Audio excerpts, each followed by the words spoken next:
started. Well, thank you everyone for joining us tonight. Good evening and welcome to our 17th CSC meeting. This is an extra meeting that we're having.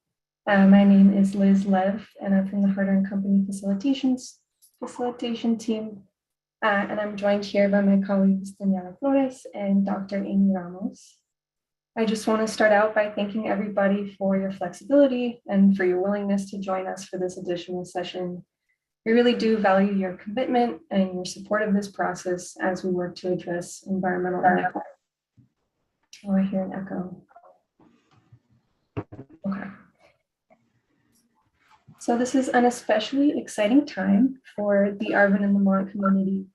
We're coming out of a really productive in-person session that we had last Wednesday, and we're also now really starting to see what the CERT measures will look like and what impact that's going to have for everybody. And it really is because of you and your thoughtful engagement and your participation that your community will be able to develop and implement these new strategies. So thank you again to everyone for being here tonight to take part in moving this work forward. As usual, we will hear some opening remarks from the Air District. I'll also mention that our co-lead Gus, who is usually with us, is not able to make it tonight, but he met with us earlier this morning and we did get his feedback for this meeting tonight. Before we jump into the agenda and opening remarks, I'd just like to take a moment to walk us through a few housekeeping items as usual. So on my screen, I'm showing a slide that you're likely very familiar with already. On here, you're seeing the renaming convention, which is important for our attendance tracking and for the stipend distribution process. We do have members of our team working behind the scenes to help with renaming and any other technical difficulties. So please do reach out if you're having any trouble. And I'll just leave this slide up for a moment for our Spanish speakers.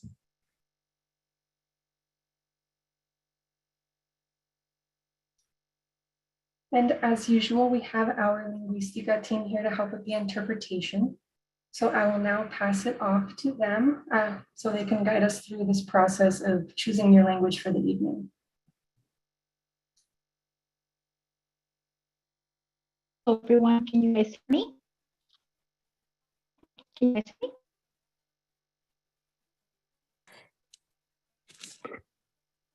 You're broken up for me. I'm not sure if others. Okay. Okay.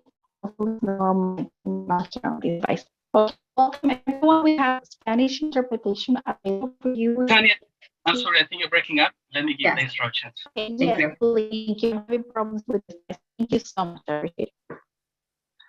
Muy buenas tardes a todos y muchas gracias por estar aquí con nosotros en este evento.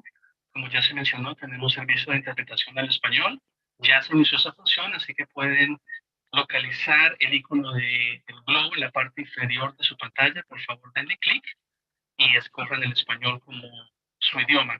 De la misma manera, si están comunicándose por intermedio de una tableta o de un celular iPhone, pueden buscar el icono de 3 puntos, o more o más, lo seleccionan y le dan clic a interpretación idiomática y ahí seleccionan el español como su idioma. And also for the English speakers, I would ask you to all please select language interpretation channel, even if it's English, so that you can hear any comments from the Spanish speaking audience. Thank you. Thank you. Is everyone able to set up their interpretation okay, or is anyone still having any trouble? Okay. So, sí, toda la tripleta está bien, gracias. Sí, yo escucho bien, gracias. Okay, good. So here we just have another reminder about the renaming conventions. We did go over this, so I won't spend too much time here. Y ahí sí te oigo. Spanish. Are there any questions? Okay. So please make sure to stay muted unless you're speaking. If you're joining by phone, you can press *6 to mute and unmute yourself. If you're on the phone and want to participate and speak, you can raise your hand using *9. And another reminder that residents who are in the stipend program should stay on for at least 75% of this meeting, which is 90 minutes out of our 2 hours together. I'll just pause here again to see if everybody is all good with interpretation. Okay, take that as a yes. So this slide is a review of your group agreements. So everyone here has agreed to help achieve the meeting goals by focusing on solutions, opportunities, and productive dialogue. We want to make sure that we're mindful of creating space for everybody to participate. And we ask that everybody is civil and respectful, knowing that it's okay to disagree as long as you do so with respect and empathy. In these meetings, we have agreed to stay on point and on time. So please try to keep your comments brief so everyone can have a chance to participate. We do know that people often have obligations after these meetings, or maybe you just want to relax after a long day. So our team will be trying to keep track of time and point out when we might be running a little bit late. And in that case, we would just check in with you all about whether you would like to continue that conversation tonight. And that would mean going over our time a little bit, or whether you all think it would be more productive to continue that conversation in a future meeting. So next, we agreed to attack the problem and not the person. And finally, we agreed to seek common ground, which I think is especially relevant for the activities we've been having recently to finalize the SERP. Building consensus and finding shared values will help us all achieve the best results. So here's the agenda for this evening. We'll start out by briefly reviewing the action item tracker. And then we have our main agenda item, which is the reason why we're all here. So we would discuss the results of the World Cafe activity and the continued development of the SERP measures. And finally, we'll just wrap up at 6:50 and then move on to public comment. And I think that was my last slide. Okay. Are there any questions before we go on to opening remarks?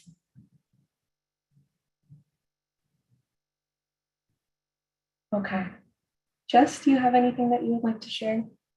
I do. So first off, I want to start by thanking so many faces I see on this meeting today. I had the pleasure of meeting you in person. We were just so honored to have you all host us last Wednesday. We had such great results. There was such great interaction, and I hope you all felt like you had a chance to talk really through the concerns and the questions and the issues you might have had, or even just get a chance to just in-depth understand a lot of what we're trying to accomplish here through our SERP development. So we're definitely going to dive into that. That is, as Liz mentioned, the main point of today's meeting. And Liz also mentioned that Gustavo Aguirre Jr., who is one of our co-hosts, was not able to make it today. I'm not going to put her on the spot. I think she's just popping in listening, but Bianca Santoyo, who is our resident co-lead, is also on the call. So definitely we'll try to do our best to continue to bring her up to speed as she slowly transitions kind of back into this role. But really today is about answering those final questions of what we're going to put in the SERP. So we really look forward to it. We want to answer all your questions, and we really want to focus on the things that there were still maybes on. So all of the ones that are yeses, we will share with you, but really we're focusing on the maybes, because by the end of the day, hopefully we have a consensus if the maybes are yeses or no's. And so that's kind of the goal of today. I want to thank you all, and we'll definitely dive into it a little bit more. So thank you, Liz. Thank you, Jess. So before we dive into the conversation, I just want to see if there are any attendance housekeeping items that we need to attend to. Are we struggling to rename anybody right now?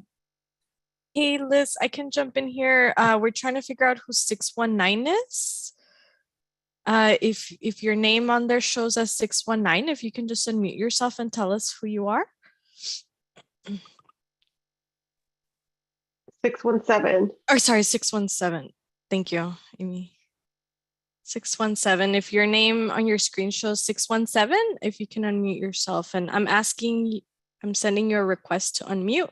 So if you see that on your screen, let us know who you are.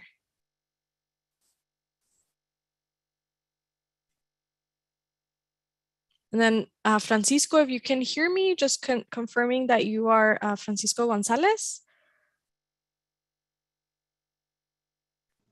Sí, Okay. yo soy. Gracias. Thank you. Okay. 617, if that's your name, you can just unmute yourself at any point if you hear us. Otherwise, I believe Heather, I'll look to you, but I think that would be the last one to reconcile. Yes, agreed. Thank you. I think I see that 617 has unmuted.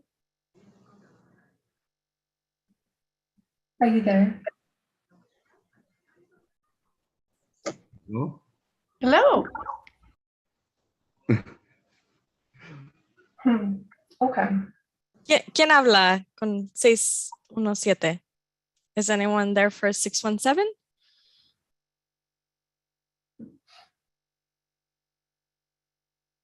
Francisco González y Cecilia Flores. Okay. Oh, bueno, gracias, señor. Okay. I think for now we'll move on. Hopefully we'll figure out who you are. So for our first agenda item, as we've heard before, transparency and accountability are both vital to the success of AB 617 and for improving air quality in your community. So to help develop that transparency and accountability, our team uses an action item tracker that you've seen many times. And as usual, we will be documenting any actions or any next steps that come out of tonight's conversation. The Air District takes this seriously and continuously updates this tracker, which is available online and anyone can access it. And this is to ensure that your voices are heard and that progress is being made towards addressing your concerns. And I think maybe Stephanie, someone from the Air District will take Juan's going to walk you through it. Okay.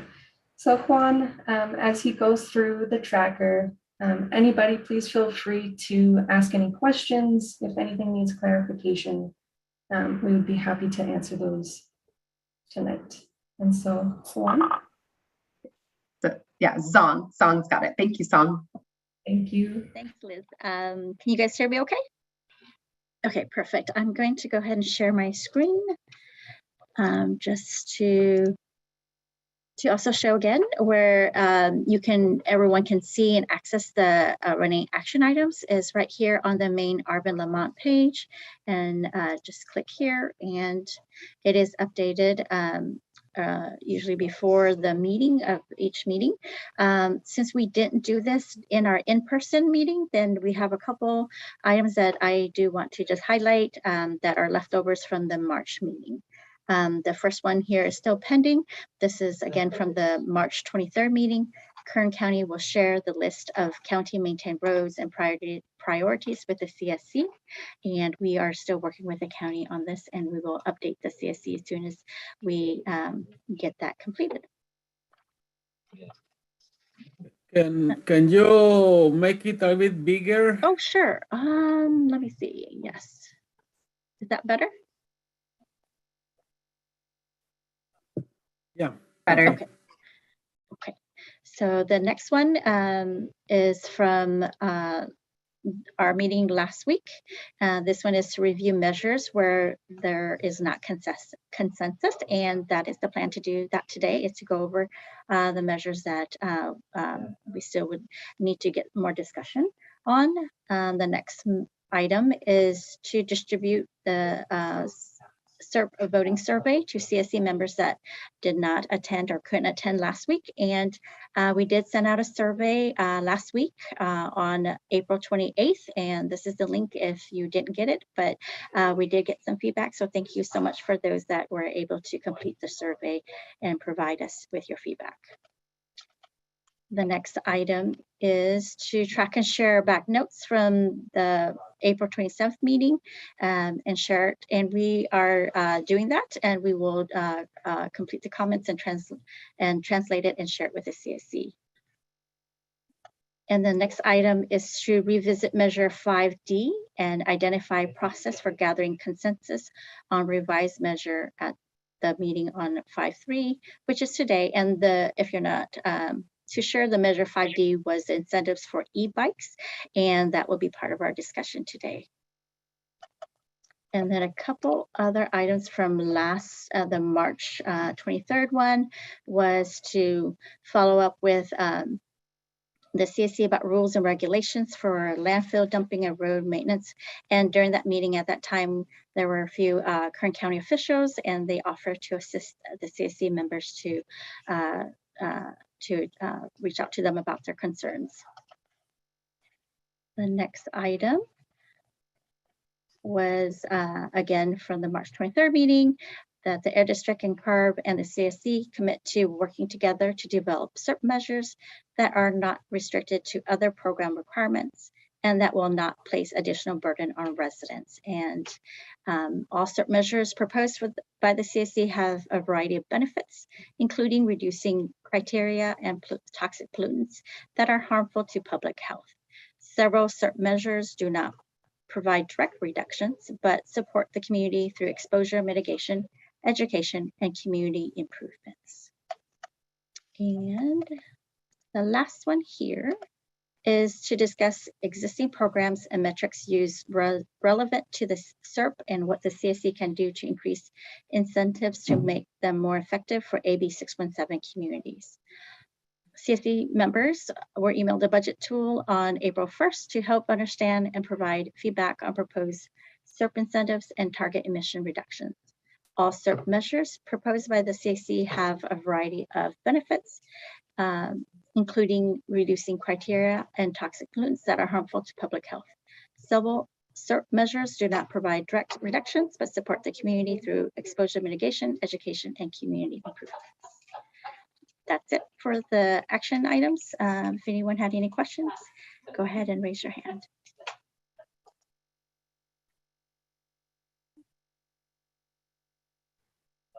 Otherwise, thank you so much. Are there any questions?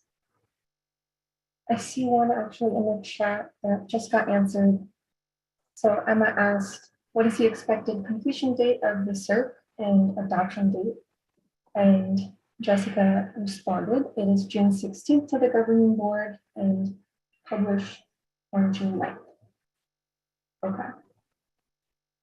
So if there are no further questions, we will move on to our next agenda item. Before we do that, I'll just provide some brief additional framing to remind us all of the purpose of why we're here tonight. So we're here to review and discuss the feedback that you all provided during last week's in-person meeting, where we all got to walk around the room and we all had the opportunity to talk directly with agency representatives who were there to answer your questions about those proposed SERP measures. And it was definitely wonderful to be able to meet so many of you in person, and we're very grateful for those who were able to attend, and we really miss those who were not able to attend. And as was pointed out earlier in this meeting, there was a survey that was sent out last week to CSC members who were not able to attend to solicit your feedback in the same way that we did for that in-person meeting. This is also a really critical moment for the Arvin and Lamont CSC as we work towards actually implementing these programs that will reduce air pollution in the community. So we really do welcome and encourage folks to take advantage of this time to provide your input and to ask any remaining questions that you might have about those proposed SERP measures. If you're not comfortable speaking in front of the whole group, the chat is definitely another great way that you can provide your feedback, and I will be sure to read those out loud. There are a lot of SERP measures, and we only have so much time together tonight. So as Jess said, we will focus on the SERP measures that did not have a clear consensus during the in-person activity. So they had a lot of maybes and a lot of questions, and therefore need additional input from the CSC. The Air District has noted all of those questions that you all wrote down on those sticky notes, and we'll be addressing many of those tonight. And I think with that said, I will pass it off to the Air District to get us started. Thank you, Liz. Yes, that everything you described, that is our goal tonight. And so I just want to welcome, I know we've had a few more folks since I said my opening remarks. So just once again, thank all of you who were able and had the time and capacity to make it to our in-person meeting. I know we said it then, but I want to share with everyone, it was the first in the state since COVID started. So it was a really big deal, not only for your community, but really for the program as a whole. And we felt like we got the engagement on the district's end, and the other agencies who were involved got the feedback that we've been really craving that's just really difficult to do in a setting like this. So what we wanted to do, and what we hope we did well and we captured well in this presentation, is to summarize where we ended up based on not only the in-person responses, but on the folks that couldn't make it. We sent out that survey and called folks who wanted to participate in the exercise, got a chance to add their input. But today is focused on what it kind of remains to discuss. So we kind of whittled it down. So maybe it's a little more digestible in a meeting to talk about a handful of measures rather than all of the measures, because we built a pretty good consensus, as you'll see in the presentation, on the other measures. So I wanted to provide a little framing, and I am going to share my screen right now and share with you. Can everyone see my screen? Yes, awesome. So I will share with you all of the results. If someone from my team can also drop the link into this presentation, people can then pull it up and they can follow along as well. There's a lot of information, so it might be hard to see if you're following on the Zoom screen, but it may be easier to see if you're able to open it up. And so with that, I know this is a lot, but basically it's just a summary of everything that we've done that's led to where we're at today. So today we're voting to support the measures. So that's what we did last week. That's what we did with the survey. It is not a final vote on the SERP by any means today. It is trying to understand the individual measures support. You can see we've done a lot to get here, and it's taken us a while to get here, but we're really excited and very grateful for the leadership of the co-leads that led us here and really allowed us to take that extra time, the extra really 4 months that we gave ourselves in order to make sure we had all the foundation, we had all the discussions, we had a participatory budget exercise. We did a lot of things that we've learned from our other communities on how to do and really support you all. So we're really excited. I didn't put in here, but Emma and Kit both had great questions. So when we talk about district governing board SERP adoption, I put it in our other timelines, but it's not noted here. That is on June 16th. We will keep talking about that with you all. Basically, that means we have to publish, meaning we have to have the final SERP ready to go at least a week out. We post it a week out, so that's June 9th. And that's the date we've been striving for ever since we asked for that extension from CARB. So we have at least one more meeting after this, but depending on how tonight's meeting goes, we can talk about steps in between that might help us get there faster. But we're really, really excited and really grateful for all of the feedback so far. Here's a picture. You might find yourself in these pictures. So this is just a picture of just the engagement. We were, again, just so grateful for all of the folks that showed up. For those that were unable to make it, we all met, we had dinner, we posted around the room all of the different measures. And if someone actually on my team can also drop in the chat the packet that we sent out to all of you and we hand delivered to those that were in the meeting, that is essentially the rough draft of the SERP measure write-ups that are going to be part of the SERP. And then we asked you all to take essentially colored sticky dots and decide whether you, yes, supported it as written, maybe supported it, but you wanted more information or you felt like it should be changed, or no, you didn't support it and you didn't want to see it in the SERP. So really where that led us is over 30 million. We ended up just over 30 million based on the interest from the committee to move some funds and to add some things into the SERP, allocated and supported by the CSC for investment in Arvin, Lamont. We aim to reduce nearly 700 tons of emissions, and that's PM 2.5 and NOx primarily, but also VOCs, which we've talked about all three of those a lot. And I put 6 here, but we did get some last minute results. So there's actually about 7 measures today that there wasn't a clear consensus. So meaning that a lot of people said maybe, or there was about equal yeses and nos. And so we want to talk about those 6 or 7 with you all today. So we hope that you'll agree when you see the ones that are yeses. We are sharing with you the exact vote number. So you'll be able to see that primarily the ones that are yeses are all in the 70s, 80s, 90s, even 100% of the people voted yes. So we're really excited to share that too. I will stop and pause and we will take questions as we go. So really this presentation is the rest of the meeting. So we're definitely eager for the ones that are about discussion, but of course, any questions you have, eager to share with you some of the feedback we got. I'm gonna verbalize this because I know we wanted to make it bilingual, but it might be a little small, so I'm just gonna read it out. Anything that has a check mark means that it was 100, or it was majority yeses to put in the SERP. So these 4 measures all were majority yeses, and the last 2 were 100% of the people who voted said yes.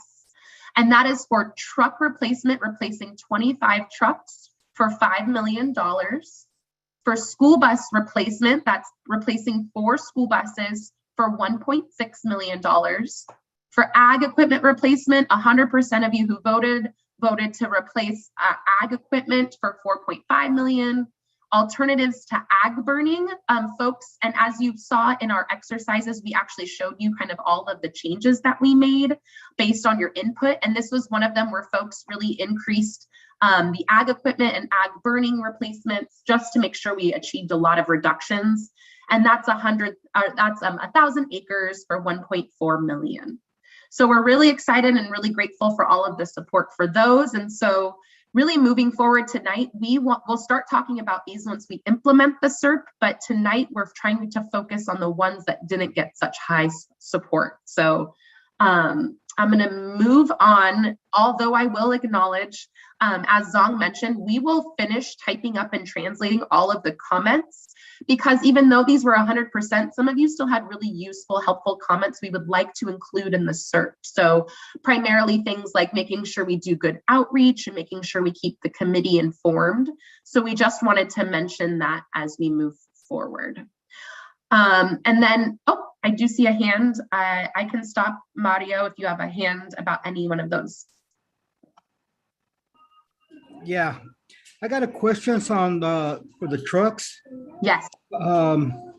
It's because I was seeing a program, and they were showing that when they were selling the trucks and all that, and I talked to one of the person there. He gave me some good answers. I like what he gave me, but I'm still like debating where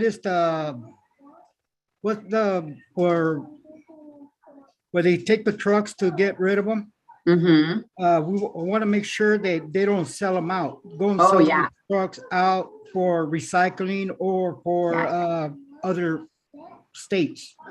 Maybe I can. Other states don't have the same rules and regulations what we do, and you know, we are doing it. Mario, I believe you probably talked to Todd, and he is on this call. We're so lucky. Todd, can you describe a little bit of what happens to an old truck or even any heavy duty piece of equipment? Sure. Pleasure to see you again, Mario. I had a great conversation with you last week. Just so for everybody's benefit, Mario had some really great questions about what happens to the old vehicles or old pieces of equipment. His concern, and correct me if I'm wrong, Mario, is that you don't want to see these old trucks get recycled. And by recycled, I mean parts being taken off and sold and keeping other older trucks on the road. and you're 100% correct, that we don't want that either. And so in all of our programs where we're replacing a vehicle or a piece of equipment, we have very, very stringent requirements on what happens to the old vehicle or old piece of equipment. In all cases, first we document that vehicle's condition at the very beginning of the process. So we go out, we take pictures of it, we physically inspect it. We want to make sure we look and see what's on. Let's just say it's a truck. We want to make sure that, you know, we see the condition of the truck. And then at the end of the process, when they've purchased their new truck and go to turn in their old truck, we go out again and physically inspect and take pictures. We want to make sure that that truck is in the exact same condition as it was, that no parts have been stripped off, nothing has been taken off the truck. And then at that point, we basically destroy the truck. We crush it, we cut the frame rails, we punch holes in the engine, and we shred it essentially. At no time are they allowed to take parts off of the truck. We've allowed them to take tires. So if they have another truck that they can reuse those tires on, we're okay with that. But any other parts, we're buying that truck essentially, and we're going to destroy it. We're going to make sure that no parts get sold, no parts get sold to somebody else who wants to keep another old truck running. We're out there and we're inspecting it at the time that these old trucks are delivered to the dismantler, and as they're crushed, we're taking pictures for documentation. So I can assure you that the parts and pieces of those trucks are completely scrapped, and then that scrap metal is then recycled, but no parts are recycled and resold for other trucks. Yeah, I want to appreciate you giving the information to the people from Lamont and Arvin, like that they could have a better understanding about this program that we having. And two, I got one more question on the buses, on the electrical buses. I just want to know if these buses will be just for Lamont and Arvin, just for Lamont and Arvin, right? Yes. Okay. I want to make sure, because I didn't want, another, say in Bakersfield or somebody else getting these buses. Oh, they would be dedicated. Okay. Awesome. Thank you, Mario. Thank you, answer. Todd. I appreciate both of you. I definitely thought it was important, even though that was a yes and an overwhelming yes in the SERP. I do appreciate Todd taking time and Mario teeing that up for us. It's nice to know everything Todd just mentioned is the process for anything that the district crushes. So that applies to tractors as well, or any other unit where we're crushing or getting rid of something. So that's important for us to review, and I appreciate it. I'm going to move on because on this next slide, we have a handful that were in the yeses, but then we have one that's a discussion we want to have with you all. So moving on, we have a couple of pieces, or two that are related to lawn and garden. One was a lot more, like a lot stronger of a yes, and one was a yes still by the majority, but there were a couple maybes and a couple of no's, and I wanted to address, we did take notes. And so some questions that came up, and we spoke with the co-lead about it as well, were, does this funding go to the city or the county that's using it, or does it go to whoever is operating the equipment? And the answer is that this is for commercial lawn and garden operators. So if you know someone who owns big pieces of equipment because they own their own commercial lawn and garden business, I can't think of the word business, it's been a long day, then that is something that would fund. And so it did make it because it was a majority, but I wanted to let those know that had that question, that it's open to anyone that has that type of equipment. So again, I think it was a pretty common theme that folks were interested in helping more like small businesses, or residents in the incentives that we add, and being very mindful of that. So we did want to incorporate that. And as we implement the SERP, we'll keep you all updated on kind of the implementation and who's interested in being a part of that incentive. As we move down, incentives for vehicle repair was included, as well as incentives for vehicle replacement. We talked with lots of folks. There were questions, but it does look like most people still wanted them in the SERP. So we're excited to have that in there. And again, I addressed this during the last meeting, but in talking with the co-lead, wanted to address once more that there was an ask initially from some committee members that we fund just the difference between state programs for vehicle replacement and a district program. And so in talking with you all at the meeting on Wednesday, and just for those that weren't there, in talking with the co-lead again as well, he and I wanted to make sure that we addressed you all and let you know that if we were to go down that path, the district then has no say in who gets kind of the in line for the state funding. And so instead of you all getting, in this case, $20,000 all in one go, prioritized just for Arvin Lamont residents, you would separately have to apply for the state funding and then separately apply for the funding. And there's no guarantee on timing or even availability if we went that route, where this would guarantee $20,000 just for Arvin Lamont residents for the vehicle replacement. And so it did make it in based on, the majority of people supporting it, but I also wanted to address those comments and concerns and let you all know that Gustavo Aguirre Jr., although I do see Gustavo's hand up, wanted to make sure that we all heard that comment. And Gustavo, do you have another additional question, or did you want to add something to that? Just a question, and this is a question I heard from residents. When we say over 30 million for 617 Arvin Lamont, does that include 13,000 or so per car replacement, or is just over 30 millions of just 617 plus current state incentives? It's 30 million of 617 for everything that's listed here. So the total amount listed here is just $617. So if we're talking about, in addition to state incentives, there are some measures later that we commit to partnering with the state to just bring the state incentives, but that would not prioritize Arvin Lamont residents. So to your question, that 30 million is not in, it's in addition. So like separate from the CARB funding. Thank you. Thank you. And Mario, you have a question as well. And then I'm going to move on to car share program because we have some questions for you all. Oops, you're muted, I think. Yeah, I want to ask you about saying about this money that we get for all these programs. It's saying some programs are not is not getting the money, is not getting used enough, saying it's not popular. Could we move that money to another section? Yep. Do we are working, yes. And we are working through that with another committee right now. We actually have a meeting upcoming, a couple of meetings with other communities to have that same discussion. So exactly the way you characterized it, Mario.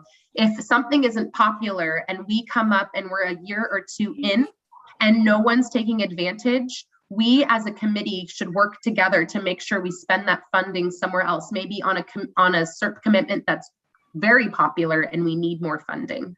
Yes. And do we have to vote for that? We would definitely have that discussion as a committee. Yeah, we wouldn't just make that decision kind of in a vacuum. We would all work together to have that discussion.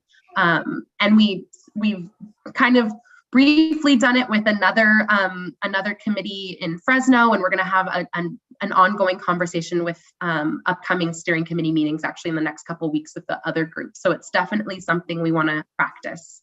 All right, thank you. Yeah. All right, so car share program.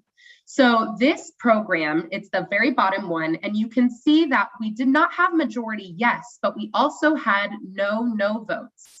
We had a lot of maybes and a lot of questions. And so to summarize, many of the questions we had were mostly about what the program exactly was.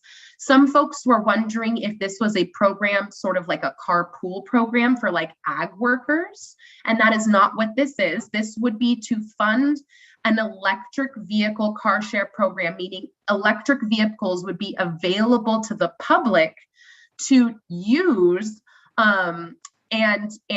but not own. So instead of like maybe buying an electric vehicle, say you regularly have to go somewhere throughout the community, or you need to just maybe take a trip from Arvin to Lamont or to some community event, and you can't take transit for some reason, you could then use a car share vehicle.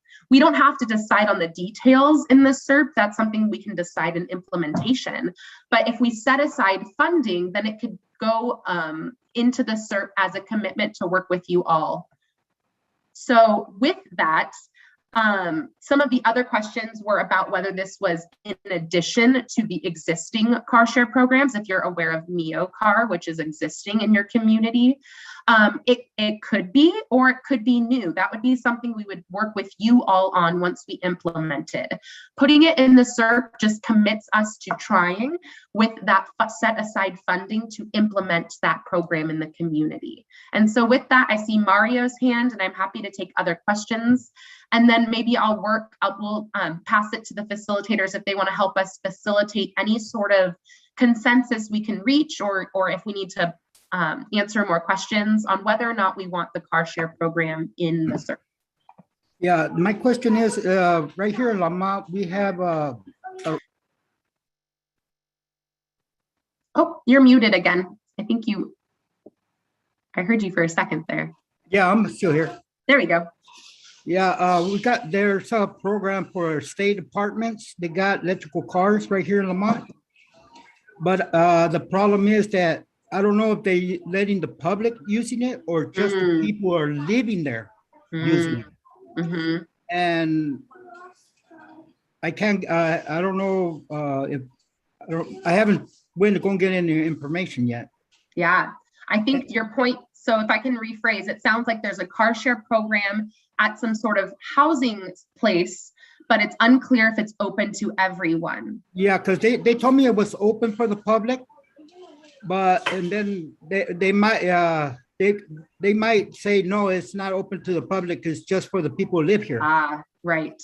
And the thing is that I might have to go and talk to them and find out. I haven't had the time to do it because I had other deals I had to take care of. But if it's for the public, I don't know if they should announce it to the public because they haven't announced it, or I don't know. This is something new for me. Yeah, so I'm hearing maybe one of our options could be, if there is an existing program, if we're not going to do a car share program, it could be bring awareness to existing programs if they're available to the public. That's certainly an option. I do see a few other hands, and maybe I'll go to Bianca and then Gustavo. Hi, Bianca.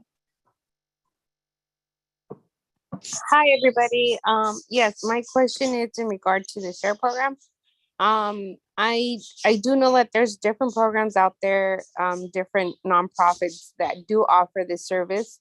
And I was wondering, is the Air District going to partner with them so they could at least match fund that money, or if there could be a collaboration in between these nonprofits that do bring these kind of programs out there in the community. So it was just a question. Instead of taking the whole amount, we could allocate that funding to other programs that are in a maybe. I was looking over the presentation that there's maybe programs that could actually benefit with extra money. So just wondering if that could be one of the cases. And if so, can the Air District try to find that information so we won't have to allocate so much funding to it and actually add more into other programs? So you're talking about maybe seeing what exists out there and seeing if we can move funds, not do the whole 250, but maybe half of it and then use the other half for something else, is kind of what I generally heard. I think that's definitely some work that we can do. And I'll go to Gustavo, and then I see Gabby and Jose Ojeda have their hand up.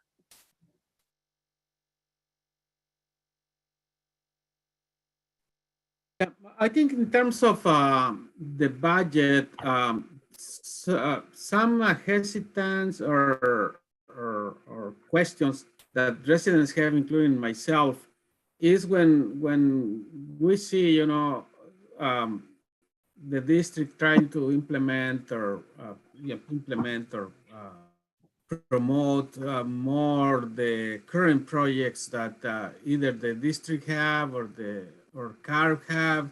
And some of the questioning is why, this, why adding these monies to these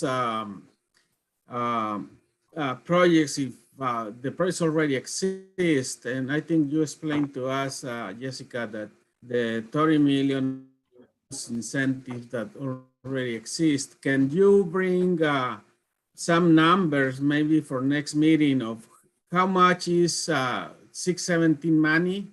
And if possible, for example, for the buying electric cars, if it's 13,000 from the state plus 7,000 from 617, how much money are we leveraging from other projects? So if we say 30 million, 617, and how much money we're leveraging with these other projects? Because I think I personally not completely clear, what's best for our communities. And if you can share those numbers, I think that may help us better understand.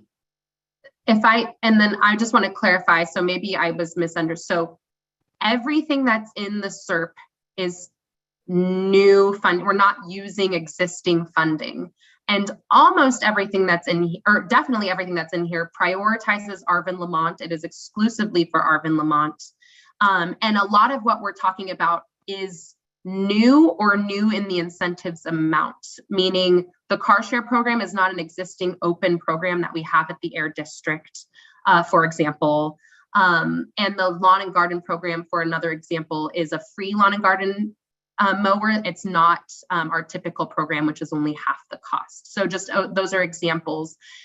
But I do hear you, and what I did hear generally is you used the car replacement as an example of generally, can we describe to you all the funding we're leveraging? Meaning if we funded a project, but there's existing funding we can use to help leverage and make that project go further, can we bring that information to you all? Is that kind of what you're asking, Gustavo? Oops, I think you're back on mute. Yeah, not sure. Because the way I understand it is, I think, keeping the same example of electric cars. So I think the way I understood on Wednesday is, so it's already 13,000. Just I don't know if I'm correct on the amounts, but just for the example, 13,000 current incentives for people that people can apply to get those funds from the state, I believe. And we're saying we are going to increase that to 20,000, including 617 funds. And maybe that's where we misunderstood. We are planning to use just 617 funds. So that way, if you as a resident apply to the district, for example, to replace your vehicle, we will give you $20,000 to do so, per all of the rule. Obviously, there's lots of rule, like there's things you'll have to follow. And of course, all the application process and getting rid of a car. What you're, I think, describing is using, there's two pathways where they apply and get some sort of state funding, and then they apply to the district and get $7,000. That's not what we are proposing. And that's not what we're proposing. $20,000 per person, which isn't which I think, to your point, is $7,000 more than normal, but that's not just $7,000. We're proposing 20 total for you as a resident to get to do. Otherwise, it's not a $20,000 incentive, if that makes sense. If we just did 7, that'd be less than the total.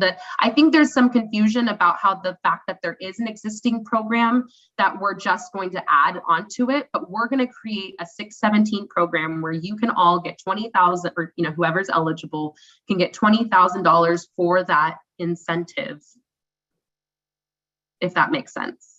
So it's not like you go to apply to one and then you apply to another.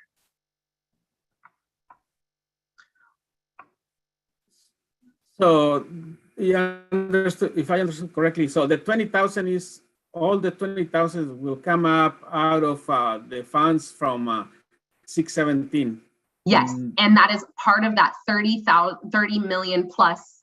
That is part of that, all of the 617 funds for Arvin Lamont, and that is exclusive for Arvin Lamont residents get the 20,000.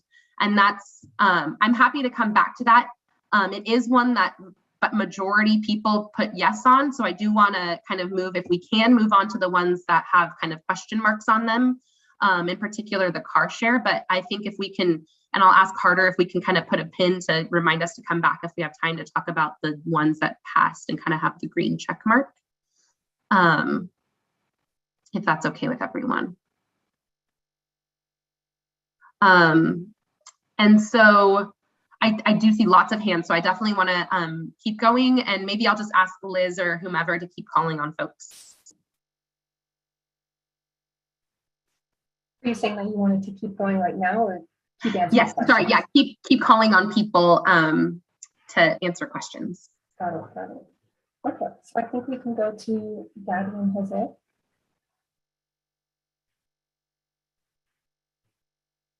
He's on mute. I think you've had your hand up for a while. Do you still have a question?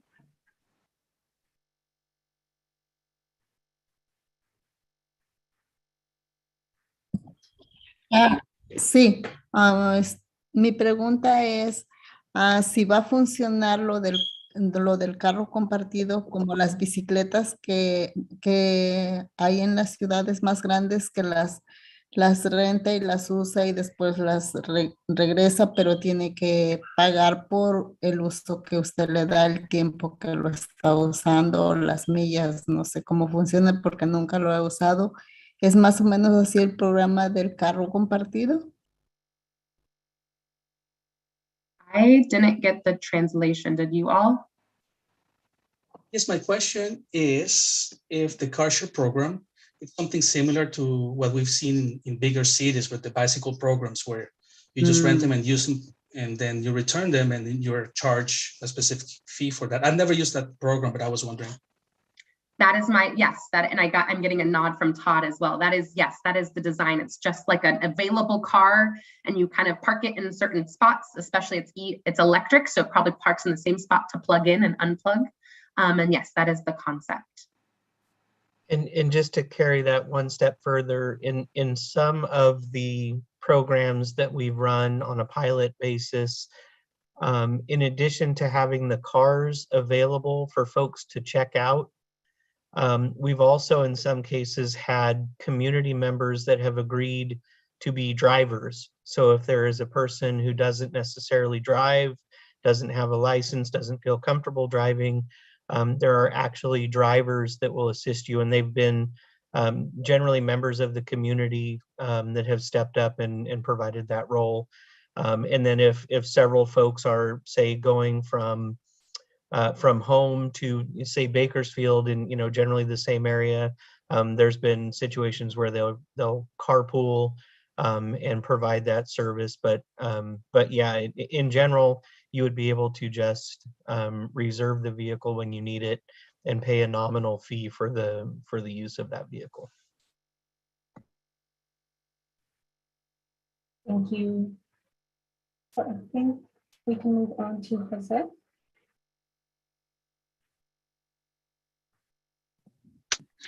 Yes, thank you. And I'm glad that Todd brought up the other types of programs. I think Mayor Rey Leon in Huron has a program called the Green Raiteros.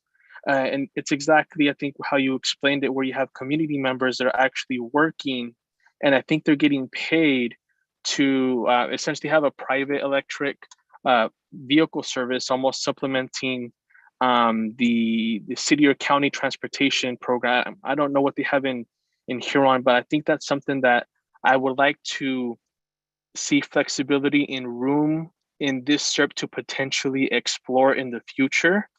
I think that electrical vehicles are where we need to go in terms of air quality and climate change, and we need to drive this behavior. So I think that including this funding, or maybe even supplementing the 250, there's been some discussion about maybe pushing it somewhere else, but I think that if we have more availability of either the Neocar program or the program that Mario brought up in Lamont, but expanding it to the general public, and that way the public is more comfortable with riding in electrical vehicles or using them themselves, then maybe they will be interested in purchasing one and using some of the other programs as well, because that's where we need to go. I'm glad to see it in the SERP, and I think maybe eventually increasing the funding. But I think there needs to be flexibility either to work with existing programs, making sure that they're available to the public, and include money for publicity, because I know a lot of people in Arvin are not aware of the Neocar program. And so I think if people, what's the use of having a program if people don't understand or are aware of it? And so I'm glad to see this in the SERP, and I hope it ends up with the flexibility to eventually get it to a Green Raitero type of program in the future.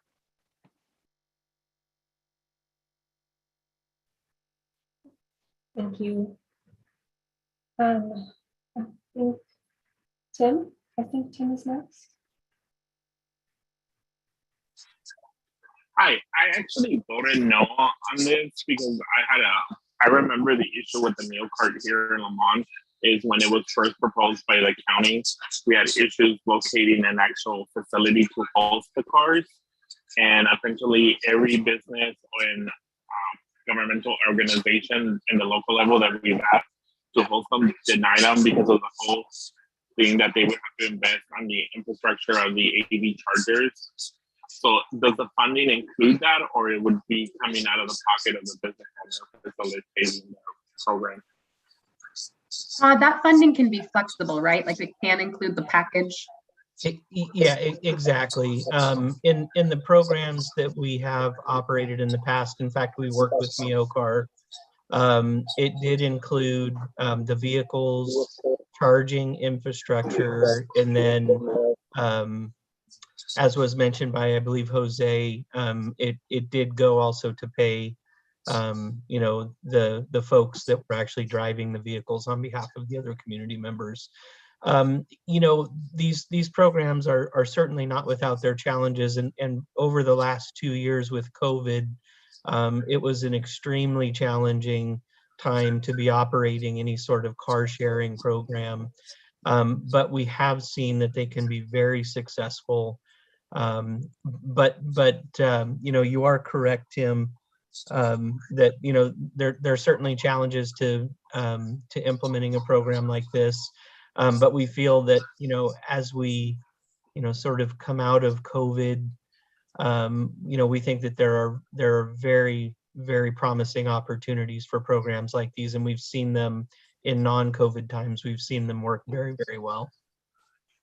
To add on to that comment, also the Neocar from Lamont are open to all the residents of Lamont. Good to know. So I want to point out that we have spent a lot of time, and we do have a lot more certain measures to discuss tonight. I'm thinking maybe we can go through the remaining questions one by one, and then maybe just after you hear all the questions, just give one big summary to answer as best you can. Yep. Okay. So I think, Christine, you're next. Everybody. So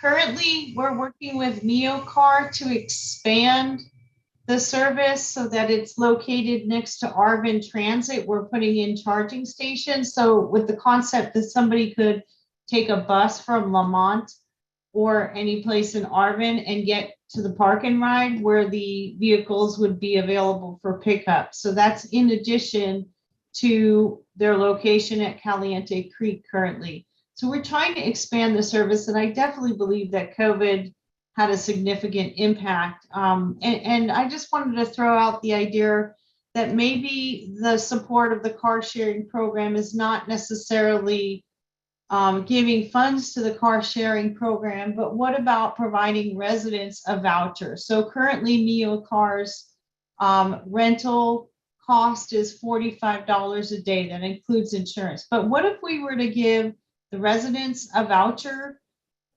where they could get the rental car for a reduced rate because they're Arvin and Lamont residents? I'm trying to think of how we can support this program and it benefits the residents and also encourages outreach related to electric cars. And that's it. I know we have a lot to cover. Thank you. Thank you for adding that, Christine. Bianca, go ahead. Yes, I have a question about the share car program. Where's the funding, whatever is used in using the electric car, where is that funding going to go to? First of all, second of all, how about just an idea? I know that the Bakersfield Transit or local buses that are taking residents in and out of town, when there's really bad air quality, they get free share rides. In those circumstances, can the air district reduce the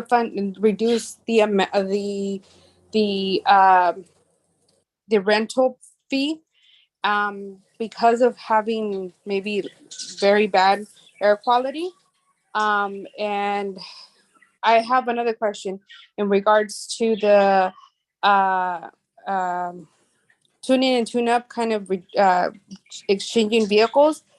Who's going to be deciding what is the criteria for residents to be able to apply for those programs? Because I know that in Shafter, it was one of the biggest questions that the Air District was deciding. What are the application kind of factors? Can the residents decide what kind of criteria residents could do to apply for those programs? I don't know if it makes sense or not. Yes, that makes sense. Thank you. So Dolores, I think you are next. Sí, hola, buenas tardes. Sí, yo hasta ahorita estoy conectada aquí a la junta con ustedes, pero no oigo que mencionen al Fuller Acre Waters y esto también es algo que nosotros también estamos preocupados por la contaminación y también por eso es que nosotros tratamos de estar ahí apoyándolos a ustedes y es por esa razón que yo me uní a ustedes en esta lucha de la contaminación del aire, porque nosotros también sufrimos toda esa calidad del aire tan mala debido a la refinería tan cerca de nosotros. Entonces, esos programas de los que ustedes están hablando me parecen excelentes, como lo del carro compartido, pero quisiera que también todos fuéramos incluidos, los que estamos también acá en el Fuller Acre Waters, porque también somos personas que trabajamos en el campo y que también estamos preocupados por el pesticida y tantas cosas que están pasando, ¿verdad? Entonces, esa era mi pregunta. All right. Thank you, Liz, for facilitating those. I'm going to quickly just high level if I can. I'm so sorry, Jess. We have a couple more questions in the chat that I have to point out. Oh, okay. Let's see. Will immigration status be an eligibility criteria for any of the incentives that we are discussing? Is one question. There's another with a comment from Lorena. But here, most of us work in the countryside, and I don't think we have the possibility to buy an electric car. It would be like renting a car. I think that was it. Okay. So maybe I'll go in order from what I heard, but then acknowledge the two that you just read out loud, Liz. So I heard some interesting ideas, and what I'm thinking is, what if we this is one that maybe needs a little bit more discussion and maybe a homework assignment that will kind of reach out to all of you. I heard some interesting concepts about, instead of maybe a new program, maybe we shift it to support people using the program. So there was a voucher piece of the discussion, which I think addresses Christine's comment and Bianca's comment about using the funds maybe to support people using the car share programs that are existing, and maybe even leveraging, like getting the word out that there are car share programs. So I'm hearing a couple different opportunities, and what we can do is, this is now an action for us to kind of maybe put together a different look at this. But generally, I'm hearing a lot of support for something with car share, whether it's supporting existing through vouchers or supporting one as a new program. So I didn't hear any like big concerns. I want to address, there was a question about tune in, tune up. Generally, of course, for all of this, the answer is yes, we're interested in implementation to get direction from the CSC on how to implement all of these.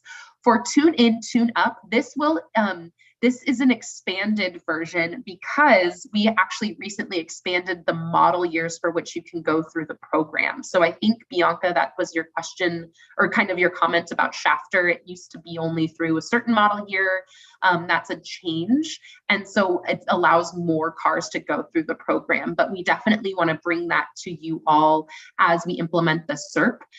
This decision to put it in the SERP will just say, cool, we're going through with it. It was one of the main supported ones, so we're excited to include it. And then Todd, can you help answer the question that Emma had about immigration status and ability to be involved with incentives? Yeah. So in general, immigration status is not considered. In some cases, when you're purchasing, let's say you're purchasing a vehicle through, say, the car replacement, you would have to be able to provide proper documentation at that point that you are able to purchase a car legally, and provide, insurance and all of those sorts of things that would normally go along with purchasing a vehicle. But generally speaking, immigration status would not be considered in these programs, other than the background requirements to purchase a vehicle or a piece of equipment or otherwise participate like that. So meaning, for example, Todd, if someone wanted to take advantage of the lawnmower event, that's not Correct. something that we at all ask people about, right? Correct. All right, Liz, I'll go back to you. And unless, I think there are a couple more questions and then we can move on with the presentation. Yes, we can go to Mario. Please try to keep it brief so we can move on, but definitely recognize the importance of these questions. Yeah, I got two questions. One is for all the information for the public for each and every program that we have. I think we should try to make a program for that, for every information of each and every one that people could get. Mm-hmm. Two, we should do that. That's mandatory. I feel it's mandatory to give out information for the people, the citizens in Lamont and Arvin. Yes. Two, I want to say, if the person have license, it don't matter if they're immigrants, do they still could get these programs of the car? But that lady, Bianca and them said about, if they have You're their asking license, if they're a licensed driver and they otherwise could buy a vehicle, I don't see why not. Is that your question? yeah, because how they say if they were immigrants, there's a lot of immigrants that got license. Yeah, I think, yes, exactly. And I just want to make sure that people do not fall like say, okay, I'm immigrant, can't get involved with that. But I feel that if they got license and insurance, they should be, they could get these programs. As you mentioned in your must, we agree with that must. We are absolutely going to advertise all of these programs and let everyone know, but that also includes being available to answer questions like that as we roll these out. If folks need assistance or they have those questions, but to help you all feel comfortable with putting them in the SERP, we did want to answer that question and let you all know. So we'll go to Emma and then I'll go on. We do have a lot more to get to. Yeah, so but could you tell me if they could get it? If people got license, they could get these programs for buying the cars and all that? Yes, right? Yes, we were saying. I just want to make sure the citizens know they could. If you're eligible to buy a car, you should be eligible to be a part of this program. And outside of that, there's no eligibility requirement for like any of the other types of incentives. Like we don't ask any of those questions for Even getting a though lawnmower. they're immigrants, right? Okay. Right. I just wanted to throw that one out there. All right, thank you. And then Emma. Thank you. I'll be quick. So Todd, you mentioned that in general, folks shouldn't be asked about immigration status. I would like to learn more about when that is the exception. Perhaps if there's any type of written document that we can review, because I think it's really important to ensure that the incentives are not going to be discriminating and that everyone can actually access these programs before it is adopted into the SERP. There's not going to be any use in programs that are not going to benefit the community because of eligibility criteria. Is there a document that you can share with us? We don't have a specific document, but again, it's we don't check immigration status as part of the eligibility criteria. Really, where it would come into play is, like I said, ensuring that they have the ability to, if they're a licensed driver and if they have the ability to obtain insurance and, those sorts of things. If they can do all of those things, we don't check immigration status on any of our incentive programs. Okay, sorry. I just want to make sure that I'm understanding. It's a little contradictory to what you mentioned earlier. So perhaps we can follow up via email just to not take up so much time. And then maybe going through all of the measures or incentives that we've outlined and discuss whether or not there are any criteria that need to be considered. And I think also I want to echo what Bianca mentioned earlier about the criteria for all of the programs. Again, we have to really be considerate about all of the criteria before including into a SERP. We want to make sure it's going to benefit folks. Thank you. Thank you, Emma, and thank you all. We are so excited about all the engagement and lots of great questions. We do have a handful more that are sort of these maybes. So I definitely want to get to them. What I'm thinking we can do really briefly, I'll run through them just so you all see all of the answers, and then I'll go back to the ones that have questions so that folks can kind of understand. If you're not following along and you're waiting on the edge of your seat for the next slide, you can see. So if you'll give me just a moment, I will go through the rest of the slides very briefly, but then I'll go back and then highlight the ones that we need some input from you all on. So thank you.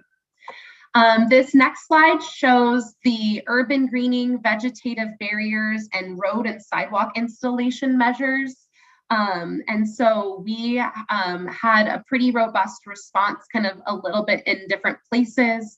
Lots of great questions that we want to include as we are just kind of suggestions in terms of write-ups, meaning all of the written pieces in the SERP will make sure to address or at least include the comments about making sure that things are placed, in and around schools and are blocking pollution when it comes to urban greening and vegetative barriers.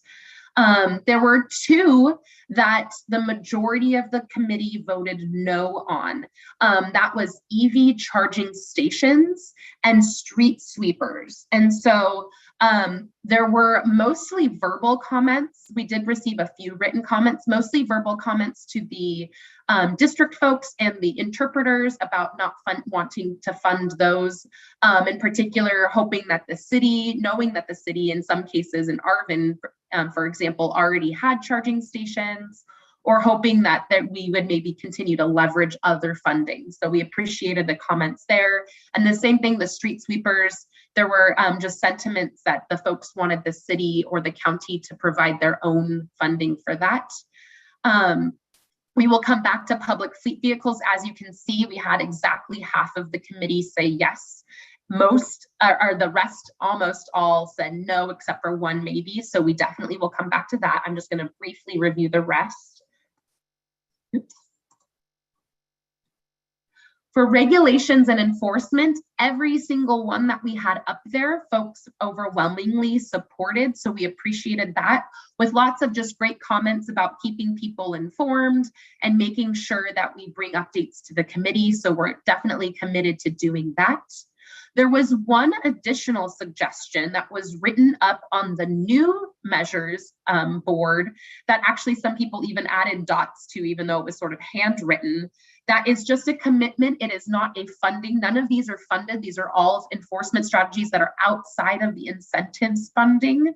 But this would be to do outreach and enforcement and work with the California Geologic Energy Management Division, which is CalGEM for short, to discuss current efforts for outreach and enforcement about abandoned oil and gas wells. That was a comment we heard and some of the concerns we heard early on. So we were really appreciative of folks mentioning that. And we wanted to make sure that we commit to bringing those state folks to the table to help engage you all and bring you all up to speed on sort of those efforts at the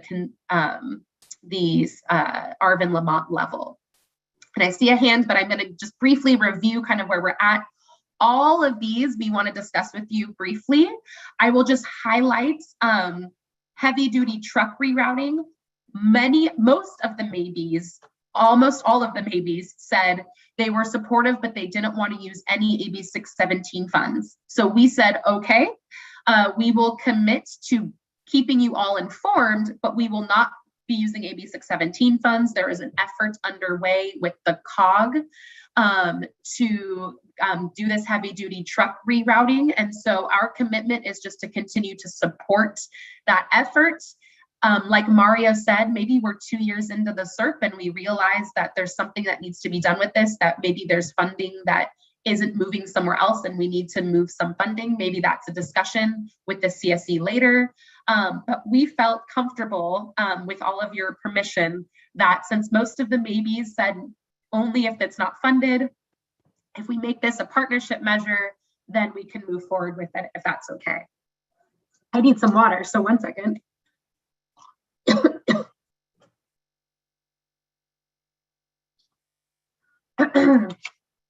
All right. Ooh, I definitely lost my voice. Heather, can you can you take it over? Of course I can. Get that voice back. Did we move on to illegal burning outreach? All three of these. Yes. Okay. Yeah.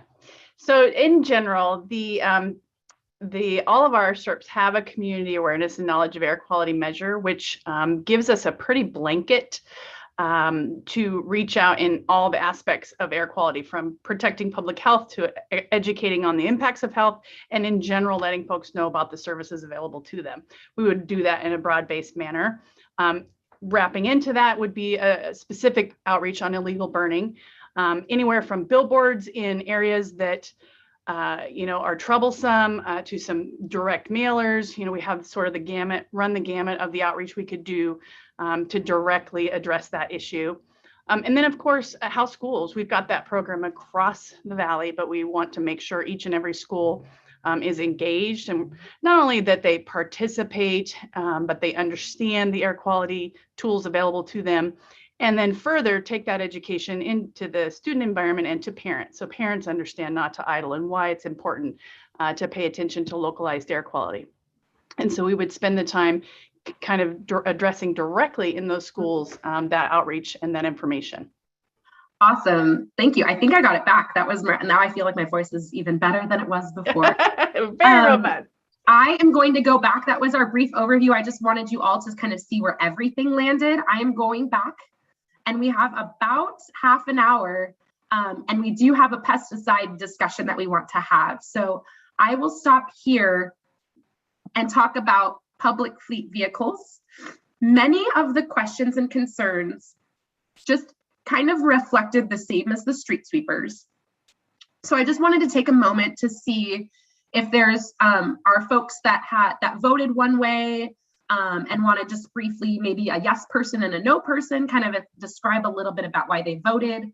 Just to recap, this measure is to fund the replacement of vehicles used by like the cities or the county or city or county or a school district to like the vehicles, like passenger type vehicles or pickup trucks that they use to do all of the work that they have to do throughout the city or the county or the school. And so this would replace 20 vehicles in combination throughout kind of the whole community. And like I said, it's pretty dead set at 50-50. So we definitely didn't feel comfortable including it unless we had all of your support. And so with that, maybe I'll just go to Mario and Christine, and then maybe we can ask to see what support there is in the chat as a way of quickly getting maybe some comments and support that we could take back to us and move on from here. Oops, Mario, you're muted again. I think, there you go. Yeah, I got that question for the pesticides. Ooh, And, we are you know, going to get to pesticides and we have a whole discussion about it. Can we pause for a second, just talk about fleet vehicles and then go straight to pesticides? Oh, on the vehicles? No, it's because on the other one you was mentioning the county of the pesticides or something like that you was talking about. Oh, yes, we will get to Yeah. pesticides.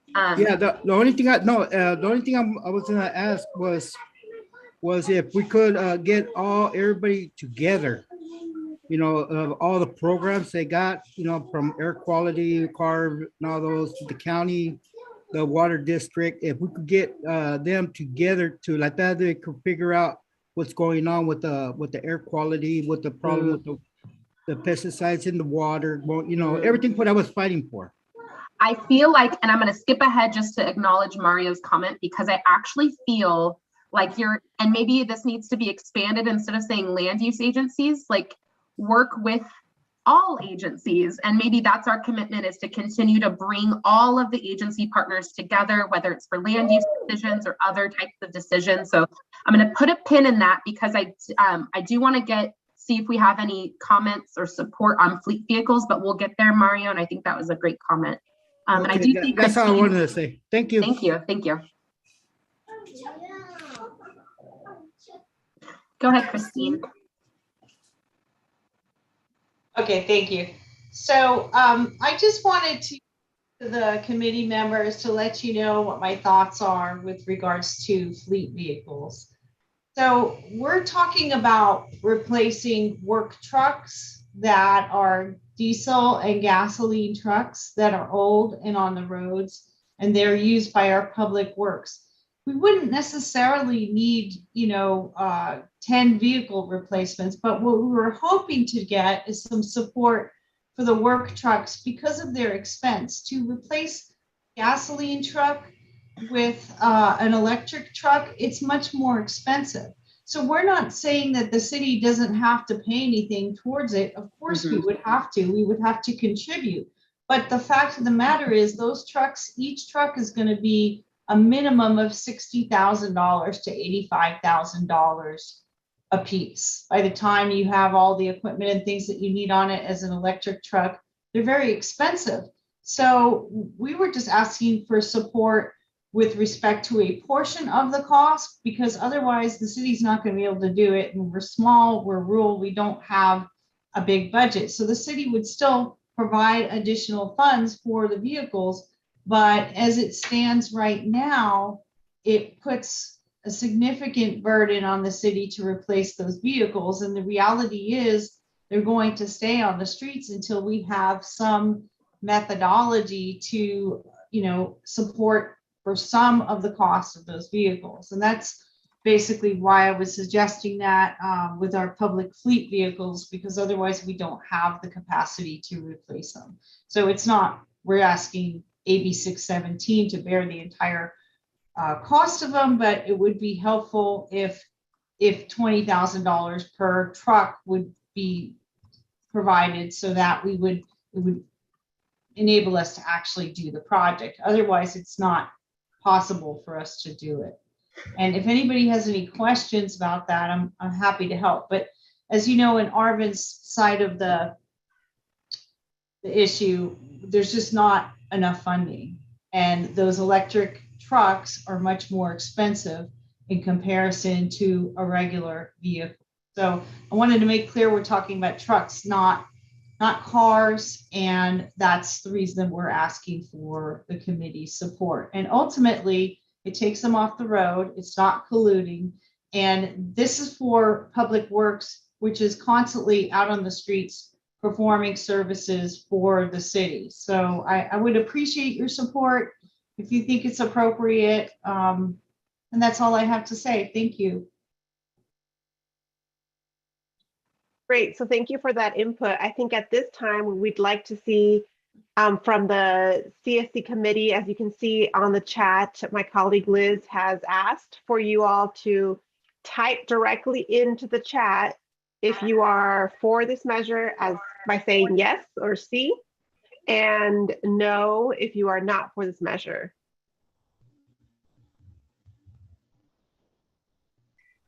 while you're all doing that, I just wanted to let you know, this is so we can kind of build our next set of recommendations. We definitely want to build consensus, so we know we're not going to agree 100%. So it's possible we end up back to 50-50, and we'll work with our facilitators and our partners to see maybe there's some way we can address the concerns, but this definitely helps us. And it looks like Jose has a quick question that maybe will help him clarify. Yes, I'll be brief.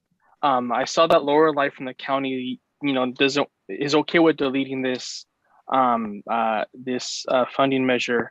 Part of the CERP process, can it be to work with the city and in the county for them to adopt a policy that we eventually transition all of their vehicles to 100% electric fleet, let's say within a 5, 8, or 10-year period? Is that within the scope of this plan?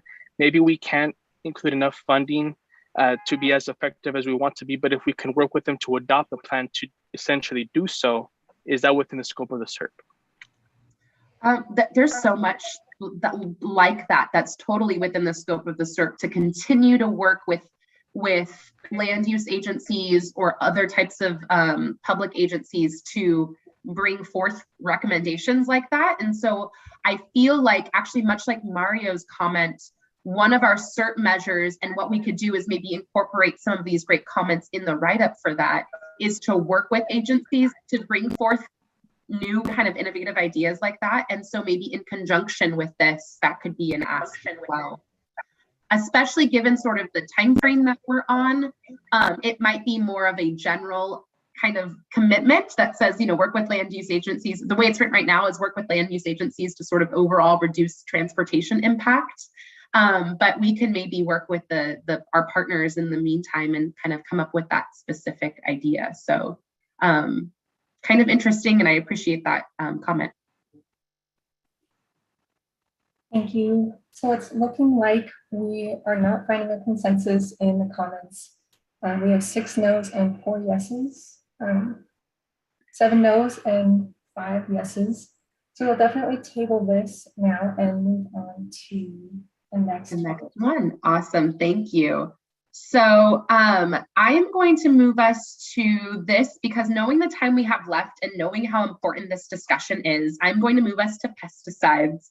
But I will briefly clarify, similar to other ones that we've heard, support land use agencies is what I just described. Lots of folks commented that this should already be happening, and we agree, it is happening. Our commitment to you would be to make it a trackable commitment, meaning we are held accountable to the committee to make sure you all are brought kind of to the awareness of the discussions that are happening, and maybe we could even just continue to commit to working with the cities and the counties and Caltrans on things like the truck rerouting study, which is a separate commitment. So I just wanted to let you all know that measure is not funded by, it wouldn't even really require implementation funding. It's just a commitment to keep you all informed, if that makes sense. With that, I'm going to transition us to pesticides and kind of briefly describe what we heard. So as you can see here, the pesticides measures were primarily maybes, meaning we got a lot of folks that said, yes, but I need more. The more that folks were asking for, in particular, were for local notification, meaning the commitment from DPR was to include folks in the statewide notification. The ask was for more localized notification, as well as buffer zones or setbacks when application occurs. And so with that, we right now, and I'll turn it over to DPR to kind of go over what DPR kind of wants to do to support the ask, and just generally how the measure as it's written will support that. And then also let you know that the district, outside of the DPR commitment, wants to make sure that we acknowledge in the CERP the asks of the committee. It's a practice we want to do for all of the CERP measures, but including this one, meaning, in addition to DPR's actual commitment, we will make sure that the CERP has a place where we talk about what the committee was asking for and how we'll continue to work together to achieve overall the goals of reducing impacts from pesticides. So with that, I'm going to unshare my screen just briefly so I can see who's on this call. It's hard for me to see when I'm sharing. I believe we have Min on this call, but I can't see because I'm like 2 screens deep. I'm here. Hi, Min, there you are. You're like straight dead in the center. So Min, I'm going to share my screen again, but feel free to ask me to unshare if there's questions. But if you can just briefly touch on kind of the conversations you have with folks during the meeting and kind of next steps as far as CERP commitment. So I'll share my screen. Sure. So really nice to be able to be out there the last go around and see people in person. It's been a long time since we've done that, so that was really great and engaging with everybody. Just wanted to touch on a couple of the bullets here that you all saw at the World Cafe as well. Obviously, we work very, very closely with the County Ag Commissioner. In this case, it's Kern County. They are essentially the authorities down there as far as getting details on pesticide use and agriculture. So we do tap and work with them quite a bit. We plan to continue our engagement with y'all's group and with them to identify, just basic pest pressures in the area and identify agricultural practices common to the community. And that way we can kind of start identifying what the concerns are from there and having more robust conversations with communities on what to do moving forward. Within this whole forum with the AB 617, we typically always work with CARB in the realm of pesticides. We are working with OEHA as well. So a couple of things here. We partner with CARB to not only identify pest concerns, but to provide our expertise on air monitoring. They typically ping us for recommendations or talk to us about what technologies or what laboratory analysis is available. And we work with them to also help identify, usage around the area, what to look for, where we think is a good place to place monitors. So we help identify that. We also brought in OEHA so that we can have a more robust discussion, because we've been hearing a lot about, we live near a field or we live near an area where we feel like we're getting exposure from a pesticide or something like that, but we're not sure what to look out for. So, symptoms or any kind of like warning signs, for example, that's what we're working with OEHA to identify. And I will preface that by saying that it may not be, some of the items or some of the chemicals we look at may not be specific to this community. Obviously, we're engaged in other communities as well, but we're happy to take, literature or lessons learned from other communities if they seem to overlap here, to bring that here and give that information as well. So that's also something that we're committed to doing as long as we're part of this discussion and this engagement. Obviously, I mentioned there that we support CARB with air monitoring, and then once data comes in, we take a look at that with them and provide analytical feedback. We've done that several times, actually, with Arvin specifically. We've done a couple of key seasonal studies in the area. So we're actually not strangers to the area. We've done an MITC study and an organophosphate study in recent years in collaboration with CARB. So we're aware of everything that's going on down there, and we're aware of how to engage in the air monitoring realm. And overall, we're here to be engaged with the community and the steering group. Obviously, there's always a lot of questions on regulations, how it works. I know there's some, I heard a lot of questions on notification and some confusion on that. I just do want to touch on a few of those things. Local notification, obviously, it's tough for us to do. I don't see a path forward for us, especially because we have a statewide notification project on the books, and that is spinning up right now. I do recommend that if you are able to engage in some of the other communities that are doing the statewide notification, your input to that is also greatly needed, because once this thing spins out, it has to be a statewide regulation. It takes time. I don't know if people understand the process of this, but typically, because it's a full-blown State regulation, it's typically 18 months to 2 years to actually get it in place. And that a lot of that has to do with getting the correct documents in place so that we don't get sued, so that things don't get backtracked. And obviously, if any of those happen, everything that we work for to put these safety precautions out just kind of goes away. So I do also empathize that, you know, I hear that you want a localized notification.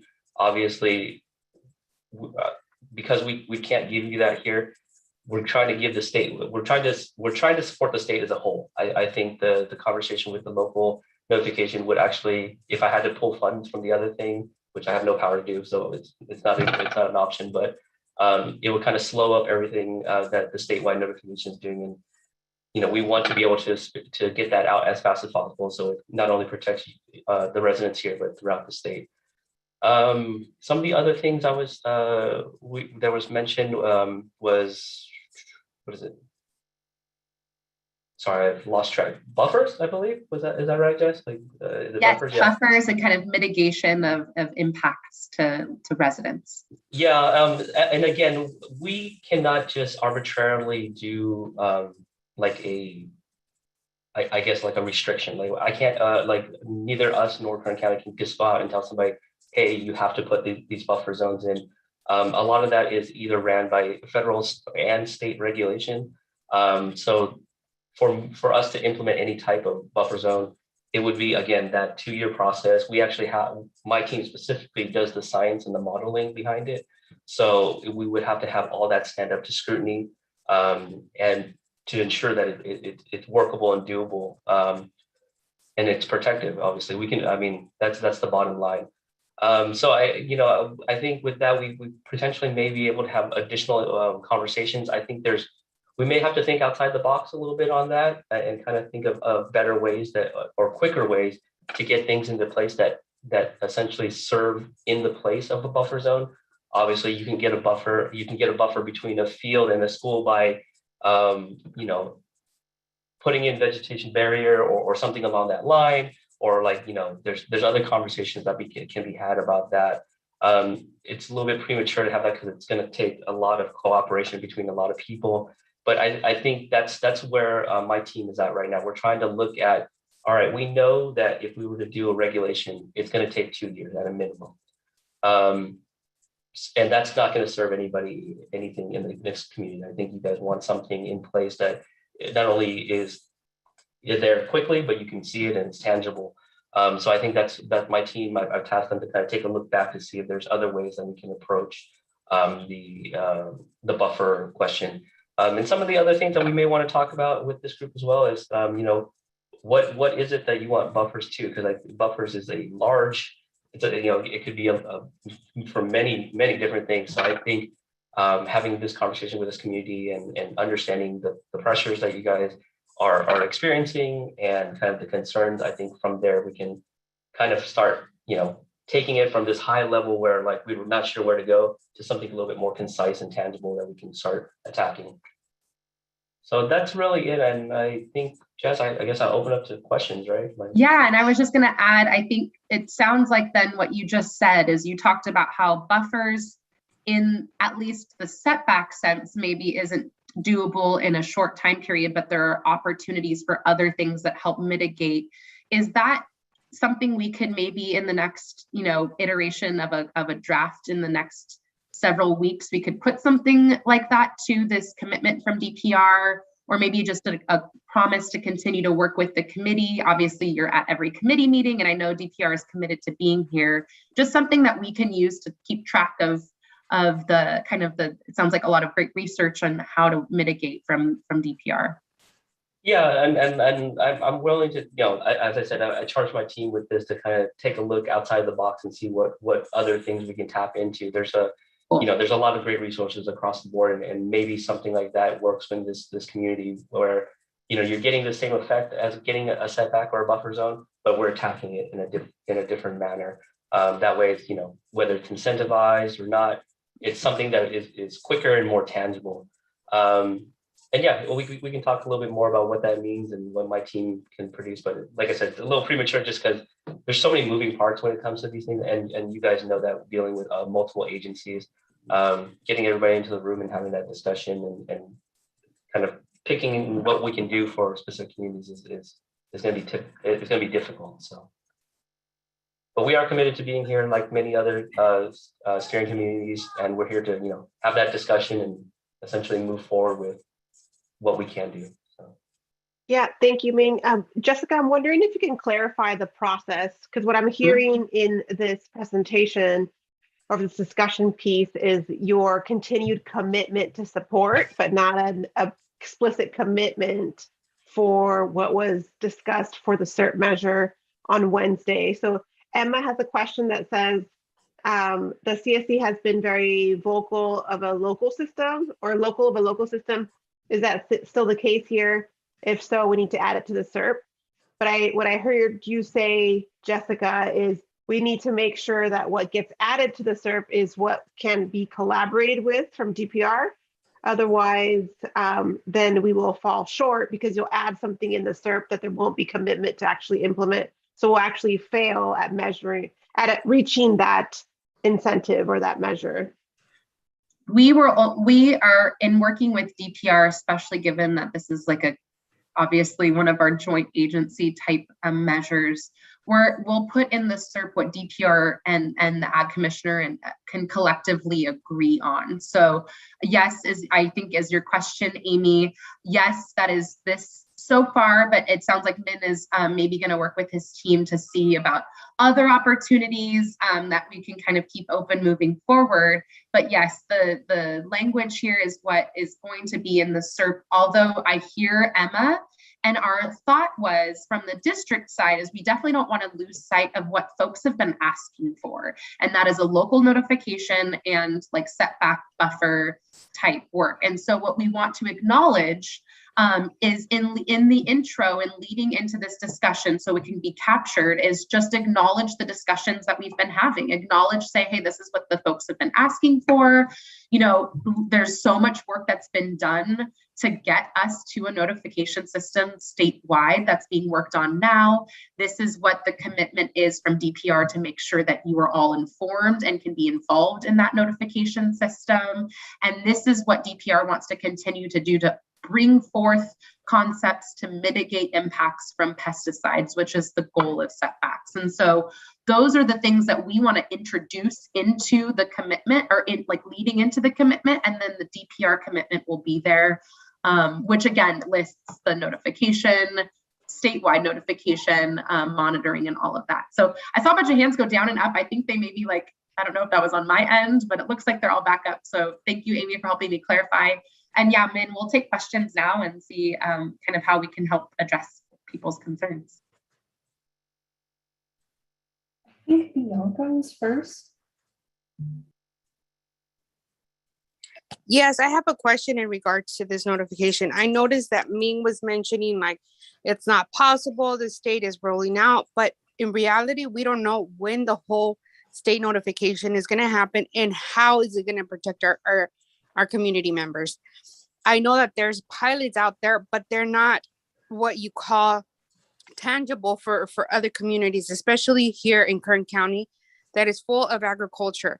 We know that that I'm not saying directly to you, but I'm saying DPR, the Air District and CARB are trying to protect the Ag Commissioner that has every single time in every single meeting has said he does not want to do anything with a notification.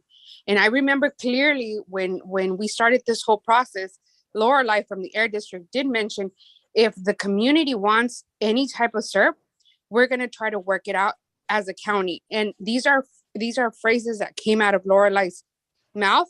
And now that we're hearing that the Ag Commission is not wanting to cooperate or the DPR is not wanting to make it into the CERP, that is concerning. This is a process that residents have been bringing it up in every single meeting, and for DPR to say, you know what, we're going to work it out in a different area, that is alarming, because this whole process is not what is supposed to be a community driven program. And if we're not even adding it into the whole CERP, then what are residents doing here? What are residents voicing their concerns as advocates, as living in here? knowing that these are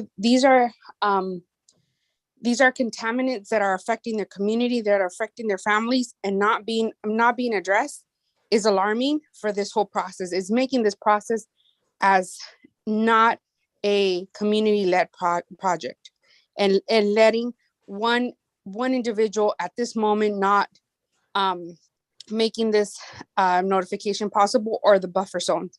And all I heard from Ming, I'm sorry to say this, but all I've heard from Ming's mouth, we're not going to work on it. That's not a good answer for community members. That is not something that state agencies are supposed to be doing in this moment.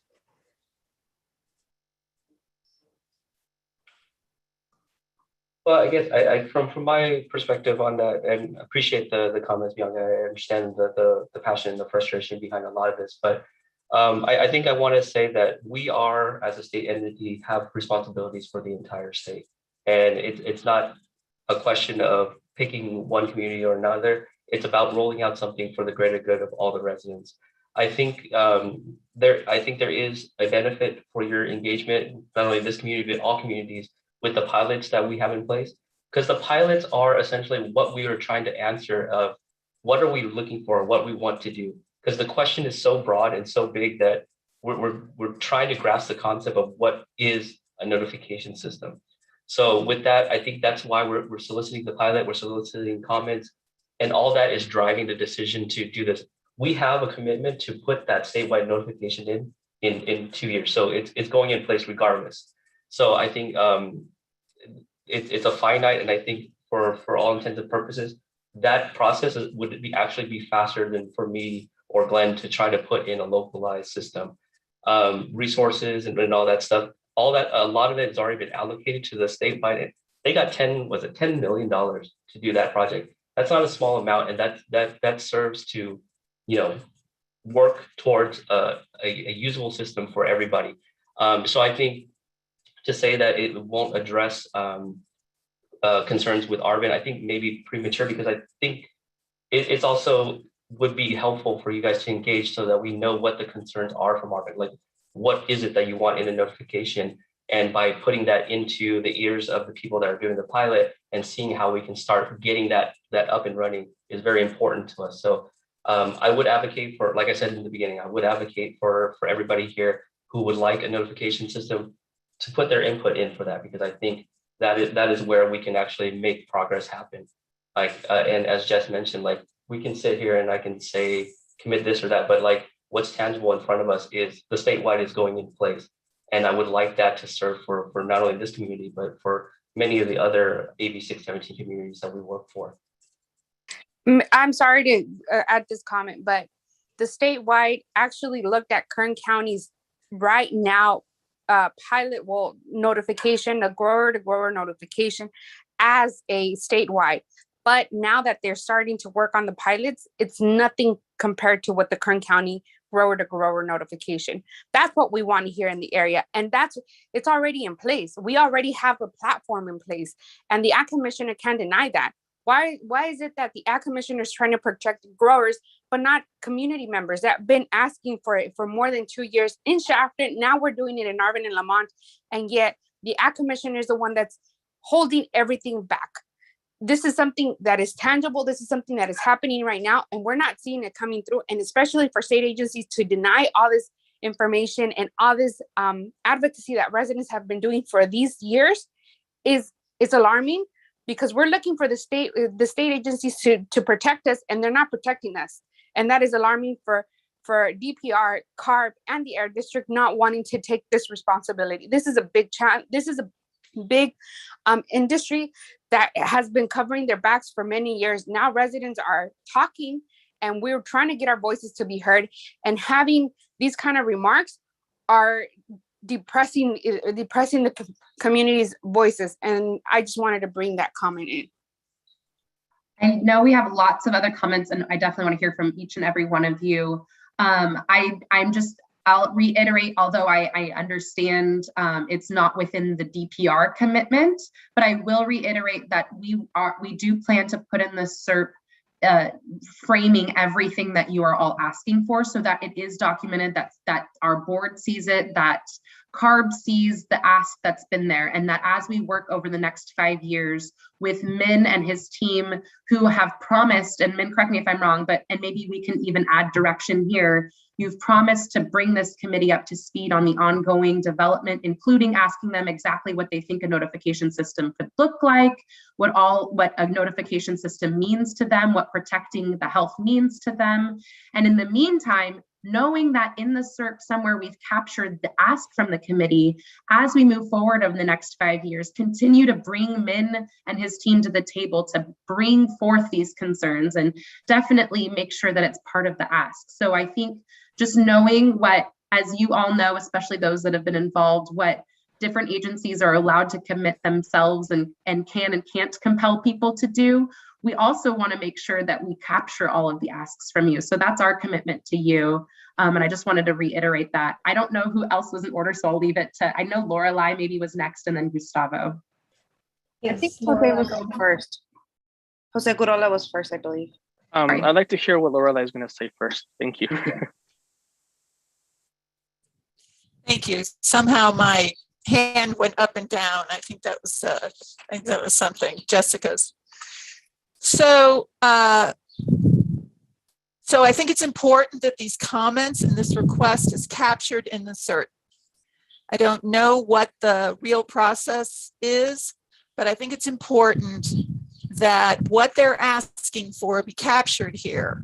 If that is not ultimately the staff recommendation, fine, but it's still in there for the decision makers who are actually the board of the San Joaquin Air District. Bianca, just for everyone's benefit, you mentioned that I work for the district. I think you were just talking, quickly. I work for Kern County. I don't work for the Air District. So I do believe that it should be captured. I do want to be clear that the public works people, Glenn and I, are representatives here. I plan, and I will put these dates in the chat, since this is going to be released on June 9th, and it's going to the Air District Board on June 16th, I will be placing the county's staff report and recommendation on this process and on the SURF recommendations on the June 14th board at 2:00 in the afternoon. Everyone can come, and at that time, the board, I will be putting together with my fellow county departments a recommendation for the board to send to the Air District. Right now, there's only 2 issues in the CERT that the county has questions on. One of them is this pesticide, and the other is I am still concerned about ongoing funding for water and where that water is going to come from for the greening. And I can't commit that the county is going to actually be able to do that. We don't control water. And I want to make sure that everything lives. If we planned it, let's make sure that we have an ongoing funding source to make sure that that stuff all lives. At that hearing, you will have an opportunity. I will make sure that everybody here, hopefully I can work with Jessica and others to make sure that everybody gets a notification of that hearing. Then you can come and you can make your case to the board of supervisors. Then we will be sending a letter to the Air District indicating which parts of the CERT, and I hope we can support the whole thing, the county is supporting. And so far, once again, only have 2 questions. But I do support, and it should not be, let me just say it this way as a planner, I would hope that this whole conversation about the buffers and the local notification is not put in as a footnote. It's not put in as a also ran.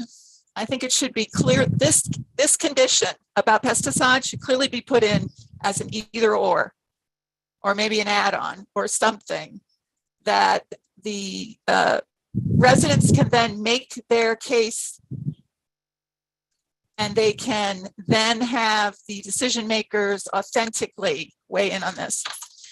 And I'm going to go ahead and put in the chat, I am not supporting a local monitoring system. I'm supporting that you put in this option and the Board of Supervisors will consider it on June 14th, Emma. That's what I'm saying. Okay, the Board of Supervisors, you have asked for the Board of Supervisors to actually engage in this question. This is the opportunity to actually have that discussion and we can talk about the timelines that the department has put together, and Glenn can, bring the expertise forward. And then I will put those dates for the Kern County Board in the chat so that everybody knows what we're doing. Thank you. Thank you, Lorelei. I do think that Jesus put the date and time in the chat. And if I can claim my turn, I think I was even before Lorelei, but it's good that Lorelei spoke because I totally support her recommendation of including the pesticide piece on the SERPs. And I also agree, with Lorelei that at this point, we are not totally sure what can become out of the conversation, but say no and not even considering and exploring ideas, it doesn't make sense. If we don't try to do something with the 617 now here for these communities, when we are going to do it? I think we need to have the conversation, what it will be at the end of the day. I think that's something that we need to work on. And, yes, DPR may or may not want to have buffer zones, but Kern County was one of the first, like the second or third county in implementing buffer zones locally, countywide, not statewide. And right now, the Imperial County, they have better buffer zones than Kern County. Imperial County have no aerial applications within 1 mile of a school or daycare. So it's 1 mile there. The other point, no ground application within half mile of school or daycare. That's Imperial County. And the third point is no aerial application within 1/4 mile of school or daycare within 12 hours prior when the school or daycare will be in session. So there are other counties that are doing better than Kern County, and Kern County can come up at least to that and even do more. So we want, that to have included, and I'm going to copy and paste these bullets on the chat just for people to see it. But if you want to see the Imperial County Ag Commissioners page, they have that there. So I'm strongly recommending to have that. We understand the process on the state notification. We understand the difference between the Ag Commissioner's office and the residents. We understand that, and we hear that, adding more pilot projects may or may not delay the state process, but we are not talking about 2 years here. Even if it takes 2 years, if we come up with something to protect the health of the people and allow the growers to do their business, so it will benefit, the whole community, the ag industry and farm workers and communities for many, many, many years. So we are not time frame, if we can do it in 1 month, that will be great, but we can do it in 1 or 2 years, and from there on, benefiting and protecting the health of our communities. We have been waiting for years and years and years to try to do something like this. So I think there are 2 things. One is the notification, which we totally support and agree with the state efforts, but there are things that can be done locally, and also in the chapter 617, DPR's, director, she asked, the residents of chapter that if not the notification, what else they wanted to see happening. I think the chapter residents, they want to adhere to what they want to see about the notification. But here in Arvin, Lamont, we want to challenge, the DPR and DPR's director to work with us and look for those other options, the buffer zone may be one of the options that it was mentioned, earlier by DPR. But we are killing potential good ideas that may work for everybody that we are not even exploring. So I strongly recommend that. I think very similar to what Mrs. Lorelei mentioned, we need to have those very clear stated in the SERPs. Thank you. Thank you, Gustavo. Jose, I think you were next. Yes, thank you. I agree with having and letting DPR do the process and their administrative rulemaking process and adopting regulations that affect statewide. But unless state law says that we can't do anything stricter in Kern County, and specifically in our area, the AB 61 area in Arvin and Lamont, I think that that's clearly what this committee, the CSC, is doing. I mean, the Shafter area tried to do the same thing, and it didn't lead anywhere. And then we got stuck at the county. And so I think that I agree with Lorelei as well. Let's be very clear with what this committee wants, and this committee wants local monitoring and increased buffer zones. I think that what Gustavo brought up, what's going on in Imperial County, is great. Let's put this in the SERP and let the county vote it up or down. And if they vote it down, then they need to face their constituents to say that they disagree with what the community of Arvin and Lamont is asking for to improve their air and their air quality and their safety.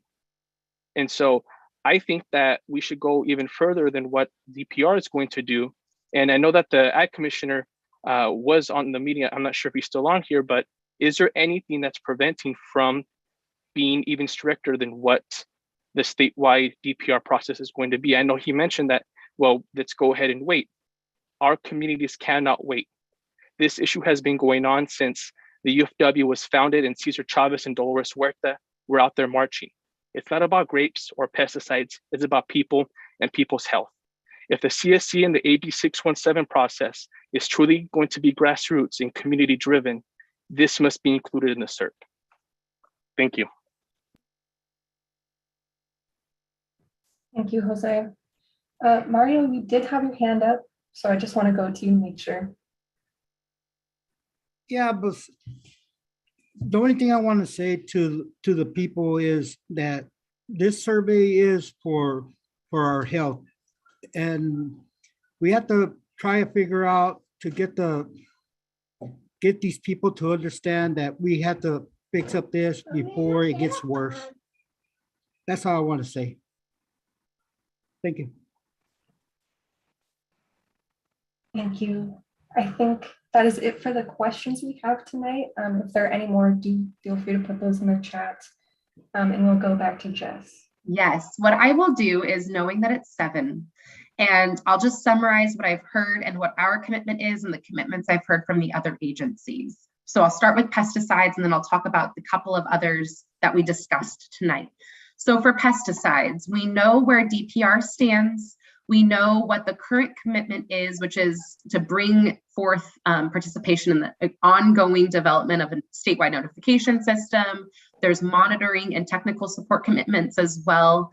But the ask of the committee is something that we all agree needs to be documented in the SERP.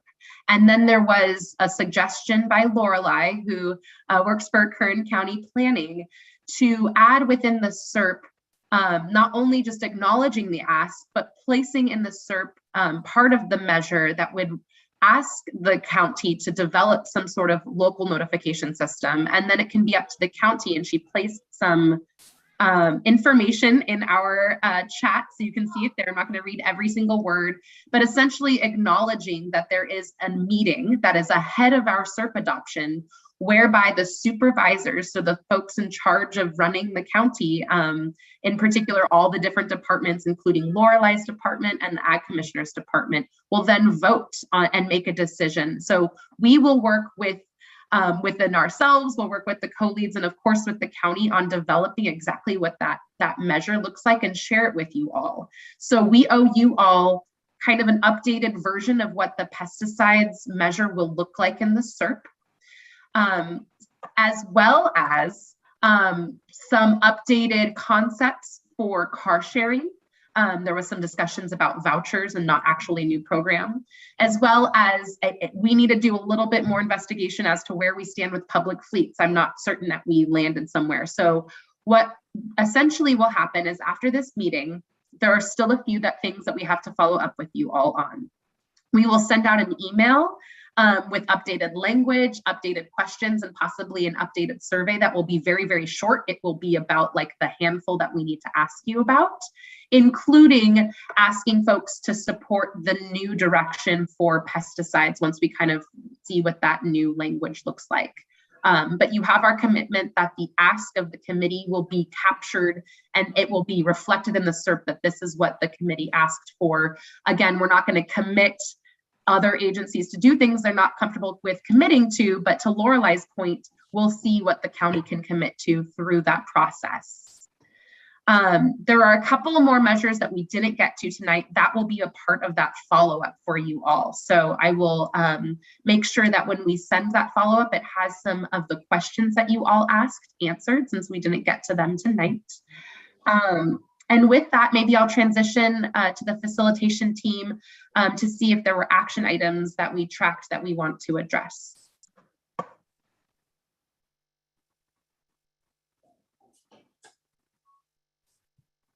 Thank you, Jess.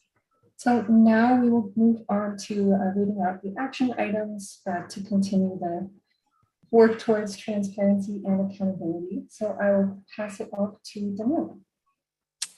You make them a little bit bigger, please. Yes. Okay, thank you. I agree. Thank you, Gustavo. How is that? Okay, thumbs up. All right, perfect. Hi, everyone. I'm going to read off these action items briefly, and you please let us know if something is not reflected as you understood it, and we can edit in real time. You can also send any edits via the chat.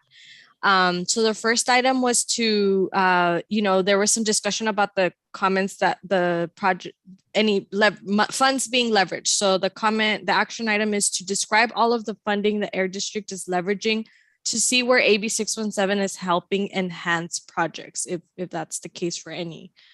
And so we're gonna be sure to revisit the SERP measures that have outstanding comments for discussion provided by the CSC members during the in-person meeting on April 27th and today, 5/3, to help inform future voting. Number 3, to include the car sharing program in the SERP adapted with the CSC member feedback that leverages existing car sharing programs. Number 4, provide clarity on qualification criteria to participate in incentive programs. Clarify if immigration status prevents residents from applying for this program. And number 5, their district will continue establishing relationships with other government agencies to help leverage any support and collaboration on SERP implementation. And number 6, the current County Board of Supervisors will consider their position on the SERP report on June 14th, 2022 at the afternoon session at 2 p.m. The staff report will be released on June 9th, the same day the Air District report is released. The board will make a decision on what they support in the SERP, and a letter will be provided to the San Joaquin Valley Air Pollution Control District Board. And we just added on here that, the current Board of Supervisors are hosting this meeting, but CSC members are encouraged to participate in the hearing, in the meeting. And finally, excuse me, the pesticide SERP measures will be representative of the explicit needs and demands of CSC, regardless of the commitment from DPR. And so that's the pesticide SERP measures. Maybe I'll just clarify that the summary is that the entirety of the pesticide SERP measure write-up will be representative of the explicit needs, including the commitment and DPR, so not regardless. we definitely want to separate what the DPR commitment is from this discussion with the county. Perfect. Wonderful. Any other edits to these? And then here I didn't get to add it. I was, I came back on, but what I will add on here is Air District will, because if I heard correctly, Jessica, the district is following up with residents on those that are pending and will seek their input. Correct. Of the SERP Yeah, measures. we will follow up with you all on the handful that we didn't decide on tonight. So the updated pesticide language, as well as the other two that were listed in your action items, which is public fleet vehicles and car share.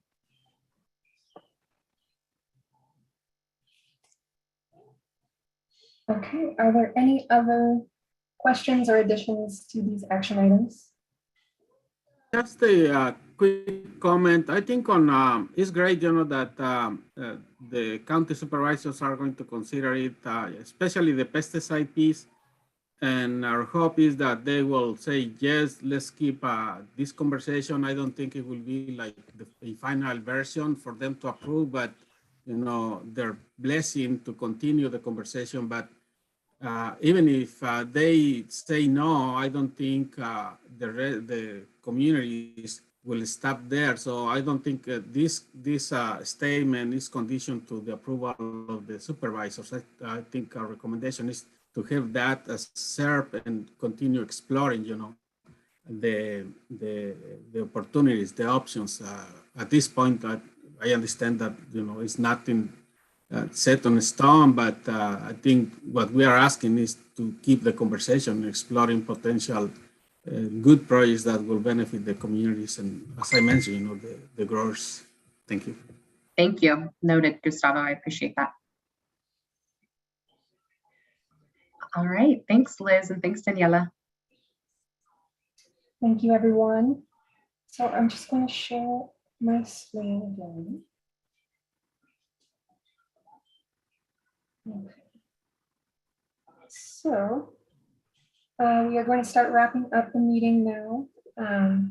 Thank you all so much again for engaging in this really productive and important conversation about the SERP. There are definitely a lot of really great and important questions asked, important points raised, and as we heard, the Air District is going to take those into consideration and make any needed updates. So we will have our regular May meeting in 3 weeks from tomorrow. So that is on May 25th, and it will be on our regular Zoom. At this meeting, the goal will be to continue reviewing the draft SERP and to hopefully build consensus or take a vote to finalize the SERP before that June deadline. As Jess mentioned, the Air District will also be sending out a draft version of the SERP next week for you all to review before the May meeting. They will provide more answers to your questions. So hopefully we can again come prepared to the next meeting to have another really productive conversation. And I just want to see if there are any other announcements from the Air District or from Carb or anybody before we move on to public comment. Michelle put one in the chat. Oh, go ahead, Michelle. Can't see myself, but I guess you can see me. Yeah, I put a comment in there. We have an important meeting coming up on May 19th where we're going to sort of begin the discussion of a transformation of the AB 617 program. And that's beginning with an informational update to the board. We're going to have people from the consultation group there kind of representing all the CSCs from across the state. But I welcome all of you to come and participate or drop some comments. I gave you a link where you can submit comments early, or you can come and participate and give your comments that day. Another meeting that is coming up is the consultation group on June 7th, if anyone's interested in participating in that. And that's all I have. A bit of clarity. The screen says the next meeting is in person. It is not. The next meeting is via Zoom. It says both. I just want to make sure that's abundantly clear. We will be meeting via Zoom. Correct. Thank you, Heather. That scared me. I was like, oh my gosh, we have a lot more prep. No, I'm just kidding. We definitely want it to be via Zoom so that as many people can participate as possible. And so, yeah, thank you for that reminder, Heather. Awesome. Thank you so much. So I think we can transition to public comment now. I hear an echo.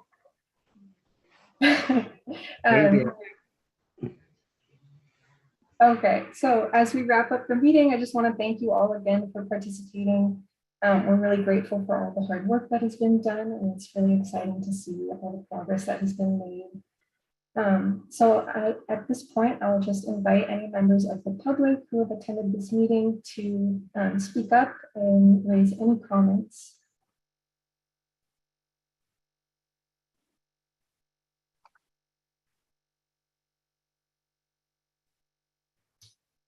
Okay, so if there are no public comments, I think we can call it a night. Thank you so much, everyone, for staying on a little late. Yes. We'll see you in a few weeks. Thank you. Look out for lots of emails and probably phone calls from us. So we appreciate all of that effort. Good night, everyone. Good night. Jesus, do you have a question? Gracias, buenas noches. I'll save my comment for next meeting. Buenas noches. Buenas noches. Buenas noches. Buenas noches. Buenas noches, gracias. Buenas noches. Buenas noches, gracias. Good night. Good night. Buenas noches, gracias. Buenas noches. Gracias. Jesus, you can go ahead. I'll save my comment for the next meeting. Thank you. Awesome. You guys have a great night. Give us a call anytime Great if you have meeting. a question for us too. Thank you, Jesus. Will do. Thank you. Thank you, Jessica. Thank you. Good night, everyone. Good night. Thank you all for being here. Thank you. Have a good night. Bye.